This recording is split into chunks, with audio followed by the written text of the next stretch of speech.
ಯೋಗದ್ದು ಗೋಲ್ ಏನು? ಯೋಗದ ಗೋಲ್ ಏನಪ್ಪಾ ಅಂತಂದ್ರೆ ಟು ಅನ್ಲರ್ನ್. ಗುರುಜಿ, ಕುಂಡಲಿನಿ ಶಕ್ತಿ ಅಂದ್ರೆ ಏನು? ಈ ಕುಂಡಲಿನಿ ಪ್ರಾಕ್ಟೀಸ್ ಮಾಡ್ಬೇಕಾದ್ರೆ ಯು ಕ್ಯಾನ್ ಡೈ. ಸರಿಯಾದಂತ ಮಾರ್ಗದರ್ಶನ ಇಲ್ಲ ಅಂತಂದ್ರೆ people can become mental. People can become psycho. People can become completely they can ruin their life. Low ಬಿ ಪಿಗೆ ಅಂತಾನೆ ಕೆಲವು ಪ್ರಾಣಾಯಾಮಗಳಿದೆ, ಹೈ ಬಿ ಪಿಗೆ ಅಂತಾನೆ ಕೆಲವು ಪ್ರಾಣಾಯಾಮಗಳಿದೆ. ನೀವು ಆರೋಗ್ಯವಾಗಿರ್ಬೇಕಾದ್ರೆ ಏನ್ ಚೆನ್ನಾಗಿ ಇಟ್ಕೊಳ್ಳಿ. Very simple. ಆಫೀಸಲ್ಲಿ ಲೈಂಗಿಕದ ಬಗ್ಗೆ ಯೋಚನೆ ಮಾಡಬೇಡ, ಲೈಂಗಿಕ ಮಾಡ್ಬೇಕಾದ್ರೆ ಆಫೀಸ್ ಬಗ್ಗೆ ಯೋಚನೆ ಮಾಡಬೇಡ. ನಿಮ್ಮ ಮಕ್ಕಳನ್ನ ತಿನ್ಬಿಡೋದಕ್ಕೆ ಎಷ್ಟು ಜನ ಕಾಯ್ತಾ ಇರ್ತಾರೆ ಗೊತ್ತಾ? ಅವ್ರನ್ನ ಕೆಟ್ಟ ಆದಿಕ್ ತಗೊಂಡೋಗೋದಕ್ಕೆ ಎಷ್ಟು ಜನ ಕಾಯ್ತಾ ಇರ್ತಾರೆ ಗೊತ್ತಾ? ನೀವು ಅಲ್ಲಿ ಪ್ರೊಟೆಕ್ಷನ್ ಆಗಿರ್ಬೇಕು. ನನ್ನ ಫಾಲೋವರ್ಸ್ ಅಲ್ಲಿ 80% ಜನ ನನ್ನ ಕೇಳೋದೇ ರಿಲೇಶನ್ಶಿಪ್ ಪ್ರಾಬ್ಲಮ್. ನಾನು ಫಸ್ಟ್ ಕರಿಯರ್ ಸೆಟ್ ಮಾಡ್ಕೋತೀನಿ, ಯಾವಾಗ ಆಗುತ್ತೋ ಆಗ್ಲಿ, ಕರಿಯರ್ ಸೆಟ್ ಆದ್ಮೇಲೆ ನಾನು ಮದ್ವೆ ಆಗ್ತೀನಿ. ಮುಂಚೆ ಹೆಂಡತಿ ಸಂಪೂರ್ಣವಾಗಿ ಗಂಡನ ನಂಬ್ತಾ ಇದ್ರು, ಗಂಡ ಸಂಪೂರ್ಣವಾಗಿ ಹೆಂಡತಿ ನಂಬ್ತಾ ಇದ್ರು. ಅವರಿಬ್ರೆಲ್ಲ ಅನ್ಯೋನ್ಯತೆ ಅನ್ನೋದು ಇರ್ತಿದ್ರು.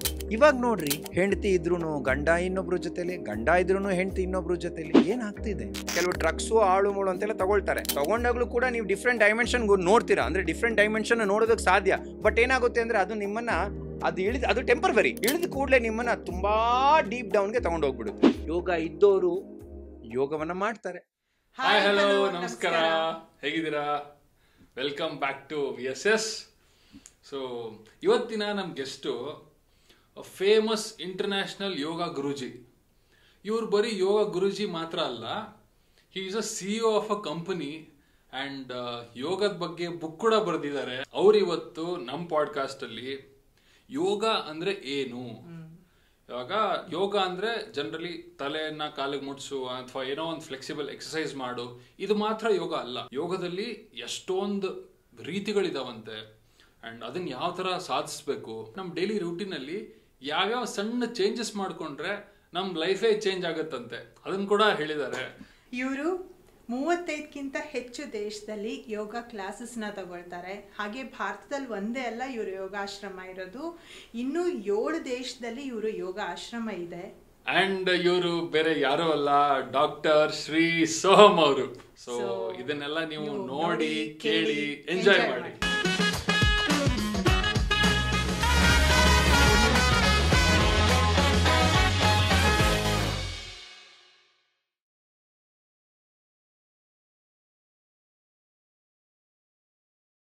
ನಮಸ್ತೆ guruji, welcome to our show. ನಮಸ್ಕಾರ. ನಮಸ್ತೆ. ಹೇಗಿದ್ದೀರಾ? ಚೆನ್ನಾಗಿದ್ದೀನಪ್ಪ, ನೀವೆಲ್ಲ ಹೇಗಿದ್ದೀರಾ? ನಿಮ್ ಆಶ್ರಮಕ್ಕೆ ಬಂದ ತಕ್ಷಣನೇ ಅದೊಂದು ವೈಬ್ ಏನ್ ಹಿಂಗ್ ಎಂಟರ್ ಆಗ್ತಾ ಇದ್ದಂಗೆನೆ ಅದು ಒಂದು ವೈಬ್ ಬರುತ್ತೆ. ಆಶ್ರಮ ಅಂದ್ರೇನೆ ಅದಲ್ವಾ, ವೈಬ್ರೇಷನ್ ಅಂತ. ಸೀರಿಯಸ್ಲಿ ಅಂದ್ರೆ ಒಂದು ಮೈಂಡ್ ಎಷ್ಟೇ ಗಜಿಬಿಜಿ ಇದ್ರೂನು, ಸ್ಟ್ರೆಸ್ ಆಗಿದ್ರೂನು ಕೂಡ ಒಂಥರ ಕೂಲ್ ಫೀಲ್ ಕೊಡುತ್ತೆ. ಅಂಡ್ ಸ್ಪೆಷಲಿ ಒಂದ್ ನೇಚರ್ ಅಲ್ಲಿ ಮಾಡಿದಿರಲ್ವಾ, ತುಂಬಾ ಒಂದು ಒಳ್ಳೆ effect. Thank you. So guruji, ನಾನು ಫಸ್ಟ್ ಕ್ವಶನ್ ನಿಮ್ಗೆ ಕರೆಕ್ಟ್ ಕ್ವಶನ್ ಕೇಳ್ಬೇಕಂದ್ರೆ, ಇವಾಗ ಯೋಗ ಅಂದ್ರೆ ಏನು? ಯೋಗ ಅಂದ್ರೆ ಇವಾಗ ಜನರಲಿ ಎಲ್ಲರಿಗೂ ಗೊತ್ತಿರೋದು ಬಾಡಿ ಫ್ಲೆಕ್ಸಿಬಿಲಿಟಿ ಇಟ್ಕೋಬೇಕು, ಆಸನಗಳು ಮಾಡೋದ್ರಿಂದ ಅದಕ್ಕೆ ಯೋಗ ಅಂತಾರೆ ಅಂತ. But what exactly yoga is? ಬರೀ ಆಸನ ಒಂದೇ ಯೋಗನಾ? ಇಲ್ಲ, ಯೋಗಕ್ಕೆ ನಾನಾ ಥರ ಡೆಫಿನೇಷನ್ಸ್ ಇದೆ. ಓಕೆನಾ? ನಾವು ಒಂದೊಂದೇ ತಗೊಳ್ಳೋದಾದ್ರೆ, ಜನರಲ್ ಮೀನಿಂಗ್ ನೀವು ಯೋಗದ ಬಗ್ಗೆ ತಗೊಳ್ಳೋದಾದ್ರೆ union of body, mind and soul ಅಂತ ಕರಿತೀವಿ. ದೇಹವನ್ನ ಆತ್ಮವನ್ನ ಒಂದು ಮಾಡುವಂತಹ ಒಂದು ಟೆಕ್ನಿಕ್ ಅಂತ ಕರಿತೀವಿ. ಆದರೆ ಆ್ಯಕ್ಚುಲಿ ನಮ್ಮ ಪತಂಜಲಿ ಪ್ರಕಾರ, ನಮ್ಮ ಸೇಜ್ ಪತಂಜಲಿ ಇದಾರಲ್ಲ ಮಹರ್ಷಿಗಳು, ಅವ್ರ ಪ್ರಕಾರ ತಗೊಳ್ಳೋದಾದ್ರೆ ಯೋಗ ಚಿತ್ತ ವೃತ್ತಿ ನಿರೋಧ ಅಂತ ಕರಿತೀವಿ. ಅಂದ್ರೆ suppressing the modification of mind. ನೀವೀಗ ಇಲ್ಲಿ ಕುತ್ಕೊಂಡು ನನ್ನ ಜೊತೆ ಮಾತಾಡ್ತಾ ಇದ್ದೀರಾ, ನಿಮ್ ಮೈಂಡ್ ಈಗ ನನ್ನ ಮಾತನ್ನ ಕೇಳಿಸ್ತಾ ಇದೆ ಅಲ್ವಾ, ಕೇಳಿಸ್ಕೊತಾ ಇದೆ. ಬಟ್ ನೀವು ಆದ್ರೂ ಥಿಂಕ್ ಮಾಡ್ಬೋದು, ಲಂಚ್ ಏನ್ ತಿನ್ಲಿ ನಾನು, ಸಾಯಂಕಾಲ ಡಿನ್ನರ್ ಏನ್ ಮಾಡ್ಲಿ, ಮನೇಲಿ ಹೆಂಡತಿ ಏನ್ ಮಾಡ್ತಿದ್ದಾರೆ, ಮಕ್ಳು ಏನ್ ಮಾಡ್ತಾರೆ, ಅಂದ್ರೆ there is a modification of mind is happening. So ಆ ಮಾಡಿಫಿಕೇಶನ್ ಆಫ್ ಮೈಂಡ್ ನ ಯಾವುದು ಸಪ್ರೆಸ್ ಮಾಡುತ್ತೋ, ಅಂದ್ರೆ ಯಾವುದು ಹತೋಟಿಯಲ್ಲಿ ಇಟ್ಕೊಳ್ಳುತ್ತೋ, ಕಂಟ್ರೋಲ್ ಮಾಡುತ್ತೋ, ಆ ಟೆಕ್ನಿಕ್ ಅನ್ನ ನಾವು ಯೋಗ ಅಂತ ಕರಿತೀವಿ. ಇದು ಒಂದು ಡೆಫಿನೇಷನ್. ನನ್ನ ಪರ್ಸನಲ್ ಡೆಫಿನೇಷನ್ಸ್ ಆಫ್ ಯೋಗ ಏನಪ್ಪಾ ಅಂತಂದ್ರೆ, you studying about you to understand that you are not you ಅಂತ. ಅಂದ್ರೆ ನಾವೇನ್ಕೊಂಡಿದ್ವಿ, ನಮ್ದೇ ಆದಂತ ಒಂದು ಸ್ಮಾಲ್ ಐಡೆಂಟಿಫಿಕೇಶನ್ ಕೊಟ್ಬಿಟ್ಟಿದ್ದೀವಿ. ಸೋಹಮ್ ಅಂದ್ರೆ ನಾನು, ವಿನಯ್ ಅಂದ್ರೆ ನೀವು, ಸನ್ನಿಧಿ ಅಂದ್ರೆ ನೀವು. ನಾವೊಂದು ಫಾಲ್ಸ್ ಐಡೆಂಟಿಫಿಕೇಶನ್ ಕೊಟ್ಟಿದ್ದೀವಿ. ಅಪ್ಪ ಅಮ್ಮ ಹೆಸರು ಕರೆದ್ರು ಅಂತ ಸೋಹಮ್ ಅಂದಿದ ತಕ್ಷಣ ನಾನು ತಿರುಗ್ತೀನಿ. ಹುಡುಗರೆಲ್ಲ ತಿರುಗ್ರಪ್ಪ ಅಂದ್ರೆ ಎಲ್ಲ ಹುಡುಗರು ತಿರುಗ್ತಾರೆ. ಮನುಷ್ಯರೆಲ್ಲ ತಿರುಗಿರಪ್ಪ ಅಂದ್ರೆ ಎಲ್ಲ ಮನುಷ್ಯರು ತಿರುಗ್ತಾರೆ ಅಂತಂದ್ರೆ ನಮ್ಗೆ ಆದಂತ ನಾವೊಂದು ಫಾಲ್ಸ್ ಐಡೆಂಟಿಫಿಕೇಶನ್ ಕೊಟ್ಕೊಂಡಿದ್ದೇವೆ. ಸೊ ಆ ಚೌಕಟ್ಟಲ್ಲೇ ನಾವ್ ಇರ್ತೀವಿ, ಆ ಐಡೆಂಟಿಫಿಕೇಶನ್ ಚೌಕಟ್ಟಲ್ಲೇ ಇರ್ತೀವಿ. ಸೊ ಯಾವ ಒಂದು ಟೆಕ್ನಿಕ್ ನಿಮ್ಮನ್ನ ನಿಜವಾದ ಐಡೆಂಟಿಫಿಕೇಶನ್ ನೀವು ಏನು ಅನ್ಕೊಂಡಿದ್ದೀರೋ ಅದು ಫಾಲ್ಸ್ ಅಂತ ಪ್ರೂವ್ ಮಾಡುತ್ತಲ್ಲ, that is a technique called as yoga. ಅಂದರೆ ಯೋಗ ಏನು ಮಾಡುತ್ತೆ ಅಂತಂದರೆ ನಿಮ್ಮನ್ನ ಪ್ರೆಸೆಂಟ್ ಮೂಮೆಂಟಲ್ಲಿ ಇಡುವಂತಹ ಒಂದು ಗ್ರೇಟ್ ಟೆಕ್ನಿಕ್ ಅದು. But how doing exercises like mobility exercises will help this, ಇದು ಹೆಂಗೆ ವರ್ಕ್ ಆಗುತ್ತೆ? ಇದು ದೊಡ್ಡ ಮಿಸ್ಕಾನ್ಸೆಪ್ಷನ್ ವಿನಯ್ ಅವರೇ. ಎಲ್ಲ ಏನು ಅನ್ಕೊಂಡ್ಬಿಟ್ಟಿದ್ದಾರೆ, ಯೋಗ ಅಂದಿದ ಕೂಡಲೇ ಒಂದು ಯೋಗ ಮ್ಯಾಟ್ ಇಟ್ಕೊಳ್ಳೋದು, ನನಗೆ ಕಾಲ್ನ ತಲೆ ಮೇಲೆ ಇಡುವಂಥದ್ದು, ಅಡ್ವಾನ್ಸ್ ಆಗಿರುವಂಥ ಆಸನ ಮಾಡಿದ್ರೆ ಅದನ್ನ ಯೋಗ ಅನ್ಕೊಂಡ್ಬಿಟ್ಟಿದ್ದಾರೆ. ಆ್ಯಕ್ಚುಲಿ ನೀವು ಹೇಳ್ತಾ ಇದ್ದೀರಲ್ಲ, ಅದೇನಪ್ಪ ಅಂತಂದ್ರೆ ಅದು ಕೇವಲ ಒಂದು ಸ್ಮಾಲ್ ಚಾಪ್ಟರ್ ಅಷ್ಟೇ ಯೋಗದಲ್ಲಿ. ಆಸನ ಅಂತ ನಮ್ಮಲ್ಲಿ 8 ವಿಧಾನಗಳಿದೆ. ಯಮ, ನಿಯಮ, ಆಸನ, ಪ್ರಾಣಾಯಾಮ, ಪ್ರತ್ಯಾಹಾರ, ಧರಣ, ಧ್ಯಾನ, ಸಮಾಧಿ ಅಂತ. ಈ 8 ಚಾಪ್ಟರ್ನ ಯಾರು ಪರಿಪಾಲಿಸ್ತಾನೆ ಅವನೇ ನಿಜವಾದ ಯೋಗಿ. ಬರೀ ಆಸನ ಮಾಡುವಂತ, ನೀವಂದ್ರೆ ಈಗ ದೇಹವನ್ನ ಗಟ್ಟಿಯಾಗಿ ಇಟ್ಕೊಳ್ಳುವಂತ ಮಾತ್ರ ಯೋಗಿನ ಅಲ್ಲ. ಅವನು ಬರೀ ಆಸನ ಇನ್ಸ್ಟ್ರಕ್ಟರ್ ಅಷ್ಟೇ, ಅವನೊಬ್ಬ ಆಸನ ಟೀಚರ್ ಅಷ್ಟೇ, ಒಬ್ಬ ಆಸನ ಪ್ರಾಕ್ಟೀಷನರ್ ಅಷ್ಟೇ. ಅದು ಆಸನ ಅನ್ನುವಂಥದ್ದು ಒಂದು ಸ್ಮಾಲ್ ಚಾಪ್ಟರ್ ಅಷ್ಟೇ. ಫುಲ್ ಮೀಲ್ಸ್ ಇದ್ದ ಹಾಗೆ, ಆ ಫುಲ್ ಮೀಲ್ಸಲ್ಲಿ ಒಂದು ಉಪ್ಪಿನಕಾಯಿ ಇದ್ದ ಹಾಗೆ ಆಸನ. ಅದರ ಬಟ್ ಈಗೇನಾಗ್ತಿದೆ ಅಂದರೆ ಜನ ಆ ಆಸನನೇ ಫುಲ್ ಮೀಲ್ ಮಾಡ್ಕೊಂಡ್ಬಿಟ್ಟಿದ್ದಾರೆ. ಯೋಗ ಅಂದ ಕೂಡಲೇ ದೊಡ್ಡ ದೊಡ್ಡ ಬ್ರ್ಯಾಂಡೆಡ್ ಯೋಗ ಮ್ಯಾಟ್ ತೊಗೋಬೇಕು, ಬ್ರ್ಯಾಂಡೆಡ್ ಯೋಗ ಪ್ಯಾಂಟ್ಗಳನ್ನ ತೊಗೋಬೇಕು, ಬ್ರ್ಯಾಂಡೆಡ್ ಯೋಗ ಸ್ಟುಡಿಯೋದಲ್ಲಿ ನಾನು ಪ್ರಾಕ್ಟೀಸ್ ಮಾಡಬೇಕು, ಡಿಫಿಕಲ್ಟ್ ಆಗಿರೋ ಆಸನಗಳನ್ನು ಫೋಟೋ ತೆಗೆದು ವಿಡಿಯೋ ತೆಗೆದು ಇನ್ಸ್ಟಾಗ್ರಾಮಲ್ಲಿ ಹಾಕೋಬೇಕು, ನಾನು ಅವಾಗ ಯೋಗಿ ಅಂತ ಹೇಳ್ಕೋಬೇಕು, ಇದು ಅನ್ಕೊಂಡ್ಬಿಟ್ಟಿದ್ದೆ. But that is not really yoga. Yoga ಅಂತಂದರೆ making you to be in the present moment. ನಿಮ್ಮನ್ನು ಈ ಪ್ರೆಸೆಂಟ್ ಮೂಮೆಂಟಲ್ಲಿ ನಾಳೆ ಬಗ್ಗೆನೂ ಜಾಸ್ತಿ ಇಲ್ಲ ಯೋಚನೆ, ನೆನ್ನೆ ಬಗ್ಗೆನೂ ಜಾಸ್ತಿ ಇಲ್ಲ. ಯಾಕಂದರೆ ಎರಡೂ ನಾವು ಬದಲಾಯಿಸೋಕ್ಕಾಗೋದಿಲ್ಲ, ಏನಾಗುತ್ತೆ ಅನ್ನೋದು ಹೇಳೋದಕ್ಕಾಗೋದಿಲ್ಲ. ಈ ಪ್ರೆಸೆಂಟ್ ಮೂಮೆಂಟಲ್ಲಿ ನಿಮ್ಮನ್ನು ಇಡುವಂಥ ಒಂದು ಆ ಪ್ರೋಸೆಸ್ ಇದೆಯಲ್ಲ, ಅದನ್ನು ನಾವು ಯೋಗ ಅಂತ ಕರಿತೀವಿ. ಈ ಆಸನ ಅನ್ನುವಂಥದ್ದು ಒಂದು ಚಿಕ್ಕ ಒಂದು ಭಾಗ ಅಷ್ಟೇ ಯೋಗದಲ್ಲಿ, ಅದೊಂದು ಚಿಕ್ಕ ಭಾಗ ಅಷ್ಟೇ. ಇವಾಗ ನಮ್ಮಲ್ಲಿ ಅಲ್ಟಿಮೇಟ್ ಏನು ಗೊತ್ತಾ, ಯೋಗದಲ್ಲಿ ಅಲ್ಟಿಮೇಟ್ ಏನು ಅಂದರೆ ಮೆಡಿಟೇಷನ್ನ ಮಾಡಬೇಕು, ಧ್ಯಾನವನ್ನು ಮಾಡಬೇಕು, ಸಮಾಧಿ ಸ್ಥಿತಿಗೆ ಹೋಗಬೇಕು ಇನ್ನುವಂಥದ್ದು ನಮ್ಮ ಅಲ್ಟಿಮೇಟ್ ಗೋಲ್. ಈ ಸಮಾಧಿ ಸ್ಥಿತಿಗೆ ಹೋಗ್ಬೇಕಾದ್ರೆ ನಾನು ತುಂಬ ಹೊತ್ತು ಯೋಗ ಇದು ಮೆಡಿಟೇಷನಲ್ಲಿ ಕುತ್ಕೋಬೇಕು, ಧ್ಯಾನದಲ್ಲಿ ಕುತ್ಕೋಬೇಕು. ನಾನು ತುಂಬ ಹೊತ್ತು ಈ ಧ್ಯಾನದಲ್ಲಿ ಕುತ್ಕೋಬೇಕಾದ್ರೆ ನನ್ನ ದೇಹ ನನಗೆ ಸಹಾಯ ಮಾಡಬೇಕು. ಈಗ ನನಗೆ ಕಿಡ್ನಿ ಪ್ರಾಬ್ಲಮ್ ಇದೆ, ಹಾರ್ಟ್ ಪ್ರಾಬ್ಲಮ್ ಇದೆ, ಕಾಲು ನೋವಿದೆ, ಕೈ ನೋವಿದೆ, ಮಂಡಿ ನೋವಿದೆ ಅಂತಂದರೆ ನಾನು ಧ್ಯಾನ ಮಾಡೋಕ್ಕಾಗುತ್ತಾ? ಸ್ಟೆಬಿಲಿಟಿ ಕುತ್ಕೊಳ್ಳೋಕ್ಕಾಗಲ್ಲ. When there is a stable mind, then automatically it will become a stable body. When there is a stable body, automatically the mind will become stable. So ಆ ಮೈಂಡನ್ನು ಸ್ಟೇಬಲ್ ಮಾಡೋದಕ್ಕೋಸ್ಕರ ನಿಮಗೆ ಸ್ಟೇಬಲ್ ಬಾಡಿ ಇರಬೇಕು. ಆ stable body ಬೇಕಾದ್ರೆ ಯೋಗಾಸನ ಮಾಡಬೇಕು, ಯೋಗ ಆಸನ ಮಾಡಬೇಕು. So that is what. So ಇದೊಂದು ದೊಡ್ಡ ಮಿಸ್ಕನ್ಸೆಪ್ಷನ್ ಇದೆ ಆಕ್ಚುಲಿ. ಬರೀ ಆಸನ ಮಾಡಿದವರೆಲ್ಲ ಯೋಗಿಗಳಾಗೋದಕ್ಕೆ ಸಾಧ್ಯ ಇಲ್ಲ. ಸರ್ಕಸ್ ಅವರು ಮಾಡ್ತಾರೆ ಅಲ್ವಾ? ಓಕೆ, ಈಗ ಆಸ್ ಎ ಕಿಡ್ ಸೋಹಮ್ ಅವ್ರು ಹೇಗಿದ್ರು? ನಾನು ಚಿಕ್ಕ ವಯಸ್ಸಿಂದನೂ ತಲಾಟೆ, ಮಾತಿನ ಮಲ್ಲ, ಜಾಸ್ತಿ ಮಾತಾಡ್ತಾ ಇದ್ದೆ. ನಾನು ಚಾಮರಾಜಪೇಟೆಯಲ್ಲಿ ನೆಹರು ಸ್ಕೂಲ್ ಅಂತ ಇದೆ, ಆ ನೆಹರು ಸ್ಕೂಲಲ್ಲಿ ಓದಿದ್ದು. ಈಗಲೂ ಕೂಡ ನನ್ನ ನರ್ಸರಿ ಟೀಚರ್ಸ್ ಎಲ್ಲ ನನ್ನ ಜೊತೆ ಟಚ್ಚಲ್ಲಿದ್ದಾರೆ. ನನ್ನ ನರ್ಸರಿ ಟೀಚರ್ಸ್ ಈಗಲೂ ಕೂಡ ಅವರೆಲ್ಲ ವಯಸ್ಸಾಗ್ಬಿಟ್ಟಿದೆ ತುಂಬ, ನನ್ನ ಟಚ್ಚಲ್ಲಿದ್ದಾರೆ. ಸೊ ಅವರೆಲ್ಲ ಅಂತ ಇರ್ತಾರೆ, ಅವಾಗ ನೀನು ಮಾತಾಡೋಕ್ಕೆ ಶುರು ಮಾಡಿದ್ದು ಇವತ್ತರೆಗೂ ನಿಲ್ಸಲ್ಲಪ್ಪ ನೀನು ಮಾತಾಡಿದ್ದು ಅಂತಾರೆ. ಪ್ಲಸ್ ಅವಾಗಿಂದ ನನಗೇನು ಅಂತಂದರೆ, ಚಿಕ್ಕ ವಯಸ್ಸಿಂದ ನನಗೇನೋ ಒಂದು ಆಸೆ ಏನು ಅಂತಂದರೆ, ನಾಳೆ ಬಗ್ಗೆ ಜಾಸ್ತಿ ಯೋಚನೆ ಮಾಡಬಾರ್ದು, ನೆನ್ನೆ ಬಗ್ಗೆ ಯೋಚನೆ ಮಾಡಬಾರ್ದು, ಇವತ್ತೇನಿದೆಯೋ ಅದನ್ನು ಸೆಲೆಬ್ರೇಟ್ ಮಾಡಬೇಕು. Life is A kind of festival. ನಿಮಗೆ ಬರೀ ಯುಗಾದಿ ಸಂಕ್ರಾಂತಿ ಫೆಸ್ಟಿವಲ್ ಆದರೆ ನನಗೆ 365 ಡೇಸು ಫೆಸ್ಟಿವಲ್. 365 ಡೇಸ್ನು ನಾನು ಸೆಲೆಬ್ರೇಟ್ ಮಾಡ್ತೀನಿ. ಈ ಕಾನ್ಸೆಪ್ಟಲ್ಲಿ ಬಂದಂಥವ್ನು ನಾನು ಚಿಕ್ಕ ವಯಸ್ಸಿಂದ. ಪ್ಲಸ್ ನನಗೆ ಅಪ್ಪ ಆಗಲಿ ಅಮ್ಮ ಆಗಲಿ ಎಲ್ಲರೂ ನನಗೆ ಅವಾಗ ಸಪೋರ್ಟ್ ಮಾಡಿದ್ರು. ಜೊತೆಗೆ ಇನ್ನೊಂದೇನಪ್ಪ ಅಂದರೆ, ಸುಮಾರು ಕಡೆ ನಾನು ಹೇಳಿಲ್ಲ ಇದನ್ನು, ಇವತ್ತು ಹೇಳ್ತಾ ಇದ್ದೀನಿ, ನಾನು ರಂಗಭೂಮಿಲಿ ಕೆಲಸ ಮಾಡೋದಂಥವನು. ಆಯ್ತಾ, ನಾನು ರಂಗಭೂಮಿಲಿ ಸಿಕ್ಕಾಬಿಟ್ಟೆ ಕೆಲಸ ಮಾಡೋದಂಥವನು. ನಾವು ಇನ್ನೊಂದಿಷ್ಟು ಪಾಯಿಂಟ್ಸ್ ಹೇಳ್ತೀವಿ ಸರ್. ಹೌದಾ, ರಂಗಭೂಮಿಲಿ ಕೆಲಸ ಮಾಡ್ದಂತ. ಸೊ ನಾನೇನು ಹೇಳ್ತೀನಿ, ಆ ರಂಗಭೂಮಿ ಅನ್ನೋಂತಿದೆಯಲ್ಲ, ನಿಮ್ಗೆ ಎಲ್ಲಾ ರೀತಿಯ ಸೆಲೆಬ್ರೇಷನ್ ಯಾವ ರೀತಿ ಜೀವನದಲ್ಲಿ ಮಾಡ್ಬೇಕು ಅನ್ನೋದನ್ನ ಹೇಳ್ಕೊಟ್ಬಿಡುತ್ತೆ ಅದು. ಸೊ ಇದು ಚಿಕ್ಕ ವಯಸ್ಸಿಂದ ನಡೆದಂಥದ್ದು. ನನಗೆ ಚಿಕ್ಕ ವಯಸ್ಸಿಂದ I was very active in yoga, sports. ಅವಾಗಲಿಂದ ನಾ ಲೀಡರ್ಶಿಪ್ ಕ್ವಾಲಿಟಿ ನನಗೇನು ಅಂತಂದರೆ, ಓದೋದ್ರಲ್ಲಿ ತುಂಬ ಚೆನ್ನಾಗಿದೆ, ಬಟ್ ಅಷ್ಟೊಂದೇನಿರಲಿಲ್ಲ ಓದೋದ್ರಲ್ಲಿ. ಬಟ್ ಕರಿಕ್ಯುಲರ್ ಆ್ಯಕ್ಟಿವಿಟೀಸಲ್ಲಿ, ಕರಿಕ್ಯುಲರ್ ಆ್ಯಕ್ಟಿವಿಟೀಸಲ್ಲಿ ನಾನು ಎತ್ತಿದ ಕೈ ಅವಾಗಲಿಂದ ಈಗಲೂ. ಆಮೇಲೆ ನನಗೆ ಅಣ್ಣವ್ರ ಭಕ್ತರು ನಾವು, ಡಾಕ್ಟರ್ ರಾಜ್ಕುಮಾರ್ ಅವ್ರ ಭಕ್ತರು. ಅವಾಗ ಅವರ ಟ್ಯಾಲೆಂಟಿಂದ ನಾವು ಅವ್ರು ನೋಡಿ ಅವ್ರ ಇನ್ಸ್ಪಿರೇಷನ್ ತೊಗೊಂಡು ಬೆಳೆದಂಥವ್ರು. ನನಗೆ ಚಿಕ್ಕ ವಯಸ್ಸಿಂದ ಒಂದು ಆಸೆ ಇತ್ತು, ಅಣ್ಣವ್ರ ಥರ ನಾನು ಏನಾದರೂ ಸಾಧನೆ ಮಾಡಬೇಕು ಅಂತ. ಕೊನೆಗೆ ಆ ದೇವರು ಎಷ್ಟು ಅನುಗ್ರಹ ಮಾಡ್ದ ಅಂತಂದರೆ, ಅಣ್ಣವ್ರಿಗೆ ನಾನೇನು ಸೇವೆ ಮಾಡೋಕ್ಕಾಗಲಿಲ್ಲ, ಬಟ್ ಅಣ್ಣವರ ಮಿಸ್ಸಸ್ಗೆ, ಪಾರ್ವತಮ್ಮ ಅವ್ರಿಗೆ ನಾನು ಸ್ವಲ್ಪ ದಿವಸ ಟಚ್ಚಲ್ಲಿದ್ದೆ. ಅವ್ರಿಗೆ ಕಾಲು ನೋವಿದ್ದಂಥ ಸಂದರ್ಭದಲ್ಲಿ ಟಚ್ಚಲ್ಲಿದ್ದೆ. ಸೊ ಅದೊಂದು ನನಗೆ ಸೌಭಾಗ್ಯ ಅಂತ ಹೇಳ್ಬೋದು. ಗುರುಜಿ, ಈಗ ನೀವು ಸಿವಿಲ್ ಸರ್ವಿಸ್ ಓದಬೇಕು ಅಂತ ಹೋದ್ರಿ, ಅಲ್ಲಿಂದ ನೀವು ಸೀರಿಯಲ್ ಮಾಡಿದ್ರಿ. ಸೀರಿಯಲ್ ಮಾಡಿ ಈಗ ನ್ಯಾಚುರೋಪತಿ ಡಾಕ್ಟರ್ ಮತ್ತೆ ಯೋಗ ಗುರುಜಿ ಆಗಿದ್ದೀರಾ. ಈ ಒಂದು ಶಿಫ್ಟ್ ಹೇಗೆ? ಇದು ನಾನು ಹೇಳಿದ್ನಲ್ಲ, ಚಿಕ್ಕ ವಯಸ್ಸಿಂದ ನನಗೆ ರಂಗಭೂಮಿ ಹುಚ್ಚಿತ್ತು. ಎಷ್ಟು ಹುಚ್ಚು ಅಂತಂದ್ರೆ ಸೆಕೆಂಡ್ ಪಿ.ಯು.ಸಿ ಕ್ಲಾಸ್ ಚಕ್ಕರ್ ಹಾಕ್ಬಿಟ್ಟು ಡ್ರಾಮಾ ಪ್ರಾಕ್ಟೀಸ್ಗೆ ಹೋಗ್ತಾ ಇದ್ದೆ. ಅಷ್ಟು ಹುಚ್ಚಿತ್ತು. ನಾನು ಜಯನಗರ BHS ಕಾಲೇಜಲ್ಲಿ ಓದಿದ್ದು. ಅಷ್ಟು ಹುಚ್ಚಿತ್ತು. ಸೊ ಆಗ ರಂಗಭೂಮಿಲಿ ಇದ್ದಿದ್ದರಿಂದ ನನಗೆ ಈ ಸೀರಿಯಲಲ್ಲಿ ಅಸಿಸ್ಟೆಂಟ್ ಡೈರೆಕ್ಟರ್ ಆಗಿ ವರ್ಕ್ ಮಾಡಬೇಕು, ಡೈರೆಕ್ಷನ್ ಮಾಡಬೇಕು ಅನ್ನೋದು ಸ್ವಲ್ಪ ಹಾಬಿ ಇತ್ತು. ಅದು ಓದ್ತಾ ಇದ್ರೆ ಅದ್ರ ಜೊತೆಗೆ ಇದು ಜಾಸ್ತಿ ಹಾಬಿ ಇತ್ತು. ಆಮೇಲೆ ನಿಮ್ಗೆ ಗೊತ್ತಿರೋ ಹಂಗೆ ನಮ್ಮ ತಂದೆ ಪೊಲೀಸ್ ಆಫೀಸರು. ಹೆಂಗೆ ಅಂದ್ರೆ ಡಾಕ್ಟರ್ ಅಪ್ಪದಿರಿಗೆ ಮಕ್ಳು ಕೂಡ ಡಾಕ್ಟರ್ ಆಗಬೇಕು, ಪೊಲೀಸರು ಅಪ್ಪದಿರಿಗೆ ಮಕ್ಳು ಕೂಡ ಪೊಲೀಸರ್ ಆಗಬೇಕು, ಈ ಥರದೊಂದು ಕಾನ್ಸೆಪ್ಟ್. ಸೊ ಅವ್ರಿಗೆ ಆಸೆ ಇತ್ತು, ತುಂಬ ಆಸೆ ಇತ್ತು ನನ್ನನ್ನು KS ಅಥವಾ IPS ಮಾಡಬೇಕು, IAS ಮಾಡಬೇಕು ಅಂತ. ನಾನು ಸುಮಾರು ಸತಿ ಬರ್ದಿದ್ದೆ ಎಕ್ಸಾಮು. ಅದು ನನ್ನ ಬಹುಶಃ ನನ್ನ ಹಣೆ ಬರದಲ್ಲಿ ಇರಲಿಲ್ಲ ಅನ್ಸುತ್ತೆ, ಅದು ಆಗಲಿಲ್ಲ. ಬಟ್ ಅಪ್ಪ ಸ್ವಲ್ಪ ಬೇಜಾರು ಮಾಡ್ಕೊಂಡ್ರೆ ಅವಾಗ ನಾನು ಯಾವಾಗ ಈ ಯೋಗ ಸ್ವಲ್ಪ ಈ ದಾಡಿ ಬಿಡೋದು ಇದೆಲ್ಲ ಶುರು ಮಾಡಿದಾಗ ನೋಡಿದಿರಲ್ಲ, ಅಪ್ಪ ಅಮ್ಮಂಗೆ ಸ್ವಲ್ಪ ಬೇಜಾರು, ಅಯ್ಯೋ ನನ್ನ ಮಗ ಸನ್ಯಾಸಿ ಆಗ್ಬಿಡ್ತಿದ್ದಾನ ಅಂತ ಅವ್ರಿಗೂ ಸ್ವಲ್ಪ ಬೇಜಾರಾಗ್ತಿತ್ತು. ಬಟ್ ಕೊನೆಗೆ ಅವ್ರಿಗೆ ಇಷ್ಟ ಆಯಿತು. ಯಾವಾಗ ಅಂತಂದರೆ ಯಾವಾಗ KS officer, IAS officer, IPS officer ನನ್ನ ಹುಡ್ಕೊಂಡು ಬಂದ್ರಲ್ಲ, ಅವಾಗ ಅವ್ರಿಗೆ ಸ್ವಲ್ಪ ಮನಪರಿವರ್ತನೆ ಆಯಿತು. ಅಪ್ಪ ಪರವಾಗಿಲ್ಲ, ನನ್ನ ಮಗ ಸಾಧಿಸ್ತಾ ಇದ್ದಾನೆ ಅಂತ ಹಿಂದಿನ ಮಾತು. ಸೊ ಅಲ್ಲಿಂದ ನಡೆದು ಬಂದಂತಹ ದಾರಿ. Super Guruji. ಬಟ್ ಅದೇ ಈ ತರ ಯೋಗ ಅಂತ ಬಂದಾಗ ಯೋಗದ್ದು ಗೋಲ್ ಏನು? ವಾಟ್ಸ್ ದ ಗೋಲ್ ಆಫ್ ಯೋಗ? ನೀವು ಡೆಫಿನಿಷನ್ಸ್ ತಗೊಳ್ಳೋದಾದ್ರೆ, ಶಾಸ್ತ್ರದ ಪ್ರಕಾರ ಡೆಫಿನಿಷನ್ಸ್ ತಗೊಳ್ಳೋದಾದ್ರೆ, ಮೋಕ್ಷವನ್ನು ಅಚೀವ್ ಮಾಡೋದೇ ನಮ್ಮ ಯೋಗದ ಗೋಲ್. ಅಂದರೆ ಪುನನಪಿ ಜನನ ಪುನನಪಿ ಮರಣ ಅಂತ ಏನು ಕರಿತೀವೋ, ಮತ್ತೆ ಮತ್ತೆ ಹುಟ್ಟು ಬರೋದು ಬೇಡ, ನಮಗೆ ಮೋಕ್ಷ ಸಿಕ್ಲಿ ಅನ್ನುವಂಥದ್ದು ಗೋಲ್. ಆದರೆ ನನಗೆ ಯೋಗದ ಗೋಲ್ ಏನಪ್ಪ ಅಂತಂದರೆ ನಥಿಂಗ್, ಟು ಅನ್ಲರ್ನ್. ನಾವೇನು ಮಾಡಿದ್ವಿ, ಚಿಕ್ಕ ವಯಸ್ಸಿಂದ ಸಿಕ್ಕಾಪಟ್ಟೆ ಕಲ್ತ್ಬಿಟ್ಟಿದ್ದೀವಿ. ಒಳ್ಳೇದು ಕಲ್ತಿದ್ದೀವಿ, ಕೆಟ್ಟದ್ದು ಕಲ್ತಿದ್ದೀವಿ. We have learned so much. So for me, my personal opinion, the aim of yoga is to unlearn. ಕಲ್ತಿರೋದನ್ನೆಲ್ಲ ಮರಿಬೇಕು. ಮರೆತರೆ will go back to that innocence. ಆ ಮುಗ್ಧತೆಗೆ ನಾವು ವಾಪಸ್ ಹೋಗ್ತೀವಿ. ಅದೇ ನನ್ನ concept. The aim of yoga is going back to that innocence and celebrating your life, experiencing your life, experiencing the every moment in your life.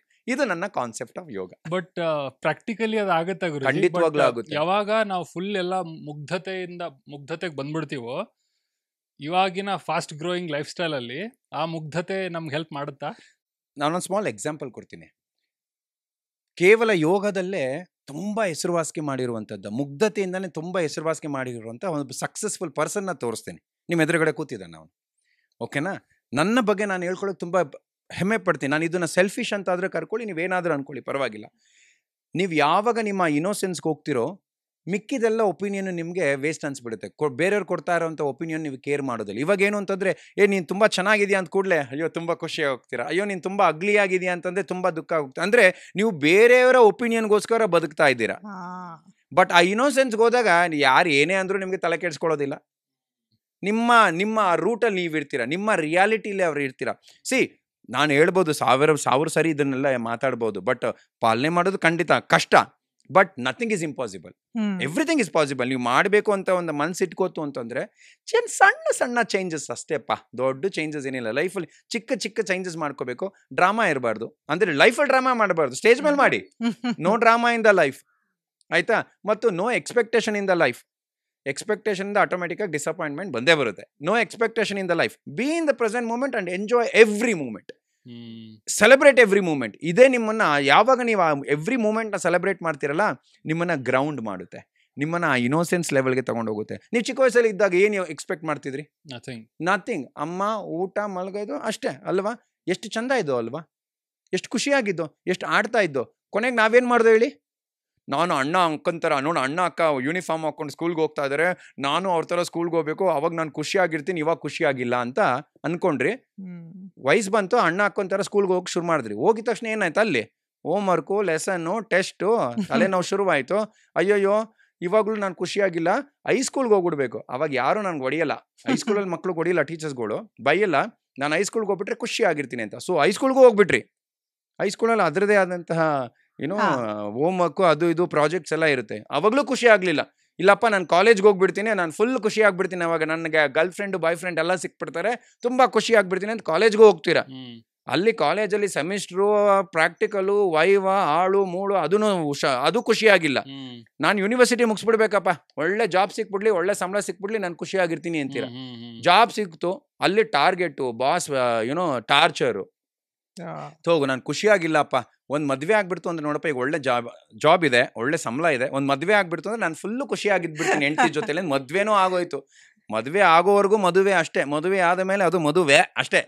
ಮದುವೆನೂ ಆಯ್ತು, ಈಗ ಮದುವೆ ಆಗ್ಬಿಟ್ಟಿದೆ, ಇನ್ನು ಮಕ್ಕಳಾಗ್ಬಿಡ್ತು ಅಂದ್ರೆ ನಾವು ಇಬ್ರು ಖುಷಿಯಾಗಿಡ್ಬೋದು. ಇಲ್ಲ ಅಂದ್ರೆ ಇಬ್ರಿಗೂ ಜಗಳ ಯಾವಾಗಲೂ ನಡೀತಾನೆ ಇರುತ್ತೆ. ಒಂದು ಮಗು ಆಗ್ಬಿಟ್ರೆ ಎಲ್ಲ ಸರಿ ಹೋಗ್ಬಿಡುತ್ತೆ, ಅಪ್ಪ ಅಮ್ಮ ಬೇರೆ ಹಿಂಸೆ ಮಾಡ್ತಾರೆ, ಮಗು ಆಗ್ಬಿಟ್ರೆ ಎಲ್ಲ ಸರಿ ಹೋಗ್ಬಿಡುತ್ತೆ, ಖುಷಿಯಾಗಿರ್ತೀರಿ ಅಂತ. ಮಕ್ಕಳೂ ಆಗೋಯ್ತು, ಆ ಮಕ್ಕಳನ್ನ ರೆಸ್ಪಾನ್ಸಿಬಿಲಿಟಿ, ತಲೆನೋವು, ಹೆಂಡತಿ ಟಾರ್ಚರು, ಗಂಡನ ಟಾರ್ಚರು, ಬಾಸ್ ಟಾರ್ಚರು, ಮಕ್ಳು ಟಾರ್ಚರ್ ಎಲ್ಲ ಶುರುವಾಯಿತು. ಕೊನೆಗೆ ನೀವೇನಂತೀರಾ, ರಿಟೈರ್ಮೆಂಟ್ ಆದರೆ ಸಾಕಪ್ಪ, ನಾನು ಆನಂದವಾಗಿರ್ತೀನಿ, ಸಾಕಾಗ್ಬಿಟ್ಟಿದೆ ಅಂತ. ರಿಟೈರ್ಮೆಂಟು ಆಯಿತು, ಕರೆಕ್ಟ್. ಅವ್ರವ್ರ ಪಾಡ್ಗೆ ಅವ್ರವ್ರು ಹೋದ್ರು, ಮಗ ಹೆಂಡ್ತಿಂಗ್ ಕರ್ಕೊಂಡು ಹೋದ, ಮಗಳು ಮದುವೆ ಮಾಡ್ಕೊಂಡು ಹೋದ್ಲು, ಒಬ್ಬರೇ ಕೂತಿದ್ದೀರಾ ಮನೇಲಿ. ಅಯ್ಯೋ ನಾನು ಎಲ್ಲೂ ಖುಷಿಯಾಗಿಲ್ವಲ್ಲಪ್ಪ, ರಿಟೈರ್ಮೆಂಟ್ ಆದರೂ ಖುಷಿಯಾಗಿಲ್ವಲ್ಲ. ಏನು ಗೊತ್ತಾ, ನಾನಿವಾಗ ಹೋಗ್ಬಿಡ್ಬೇಕಪ್ಪ, ಈ ಲೈಫು ಸಾಕಾಗ್ಬಿಟ್ಟಿದೆ ನನಗೆ, ಹೋಗ್ಬಿಡ್ಬೇಕು, ಅಟ್ಲೀಸ್ಟ್ ನೆಕ್ಸ್ಟ್ ಜನ್ಮದಲ್ಲಾದರೂ ನಾನು ಖುಷಿಯಾಗಿರ್ತೀನಿ ಅಂದರೆ. ನೋಡಿ ಎಷ್ಟು ವಿಪರ್ಯಾಸ ಅಂತಂದರೆ, ಚಿಕ್ಕ ವಯಸ್ಸಿಂದ ಸಾಯೋವರೆಗೂ ನಾವು ಆ ಹ್ಯಾಪಿನೆಸ್ನ ಪೋಸ್ಟ್ಪೋನ್ ಮಾಡ್ಕೊಂಡು ಬರ್ತಾ ಇದ್ದೀವಿ.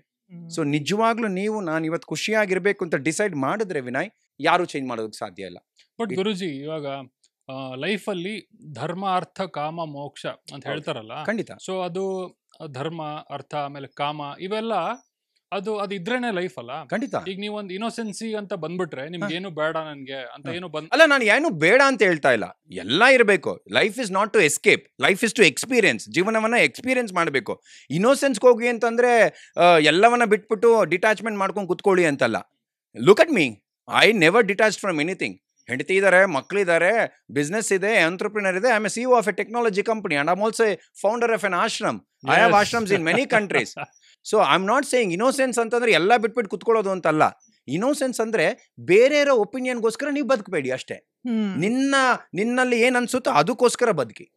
This is the way of living a yogic life. Guruji, ಇವಾಗ ಈ ಆಸನಗಳನ್ನ ಅದು ಯಾರು ಮಾಡಿದ್ರು ಅಂದ್ರೆ, ಈ ತರ ಆಸನ ಮಾಡಿದ್ರೆ ಈ ತರ ಎಫೆಕ್ಟ್ ಆಗುತ್ತೆ, ಇಷ್ಟು ಬೆನಿಫಿಟ್ ನಿಮ್ಗೆ ಅದರಿಂದ ಸಿಗುತ್ತೆ ಅಂತ ಹೆಂಗ್ ಗೊತ್ತಾಯ್ತು? ಓಕೆ, ಇದಕ್ಕೆ ಅವ್ರದೇ ಆದಂತಹ ಕೆಲವು ಕಲ್ಪನೆಗಳಿದೆ, ಸ್ಟೋರಿಗಳಿದೆ, ನಂಬಿಕೆಗಳಿದೆ. ನಾವೇನಪ್ಪ ನಂಬ್ತೀವಿ ಅಂತಂದ್ರೆ, ನಮ್ಮಲ್ಲಿ ವಿಜ್ಞಾನ ಭೈರವ ತಂತ್ರ ಅಂತ ಒಂದಿದೆ. ಇದು ಶಿವ ಮತ್ತು ಶಕ್ತಿಯ ಮಧ್ಯದಲ್ಲಿ ನಡೆದಂತಹ ಸಂಭಾಷಣೆ. ಸುಮಾರು ವರ್ಷ ನಡೀತಂತೆ. ಶಿವ ಅಂಡ್ ಶಕ್ತಿ, ಹೆಂಡತಿ, ಗಂಡ ಹೆಂಡತಿ ಮಧ್ಯದಲ್ಲಿ ನಡೆದಂತಹ ಸಂಭಾಷಣೆ.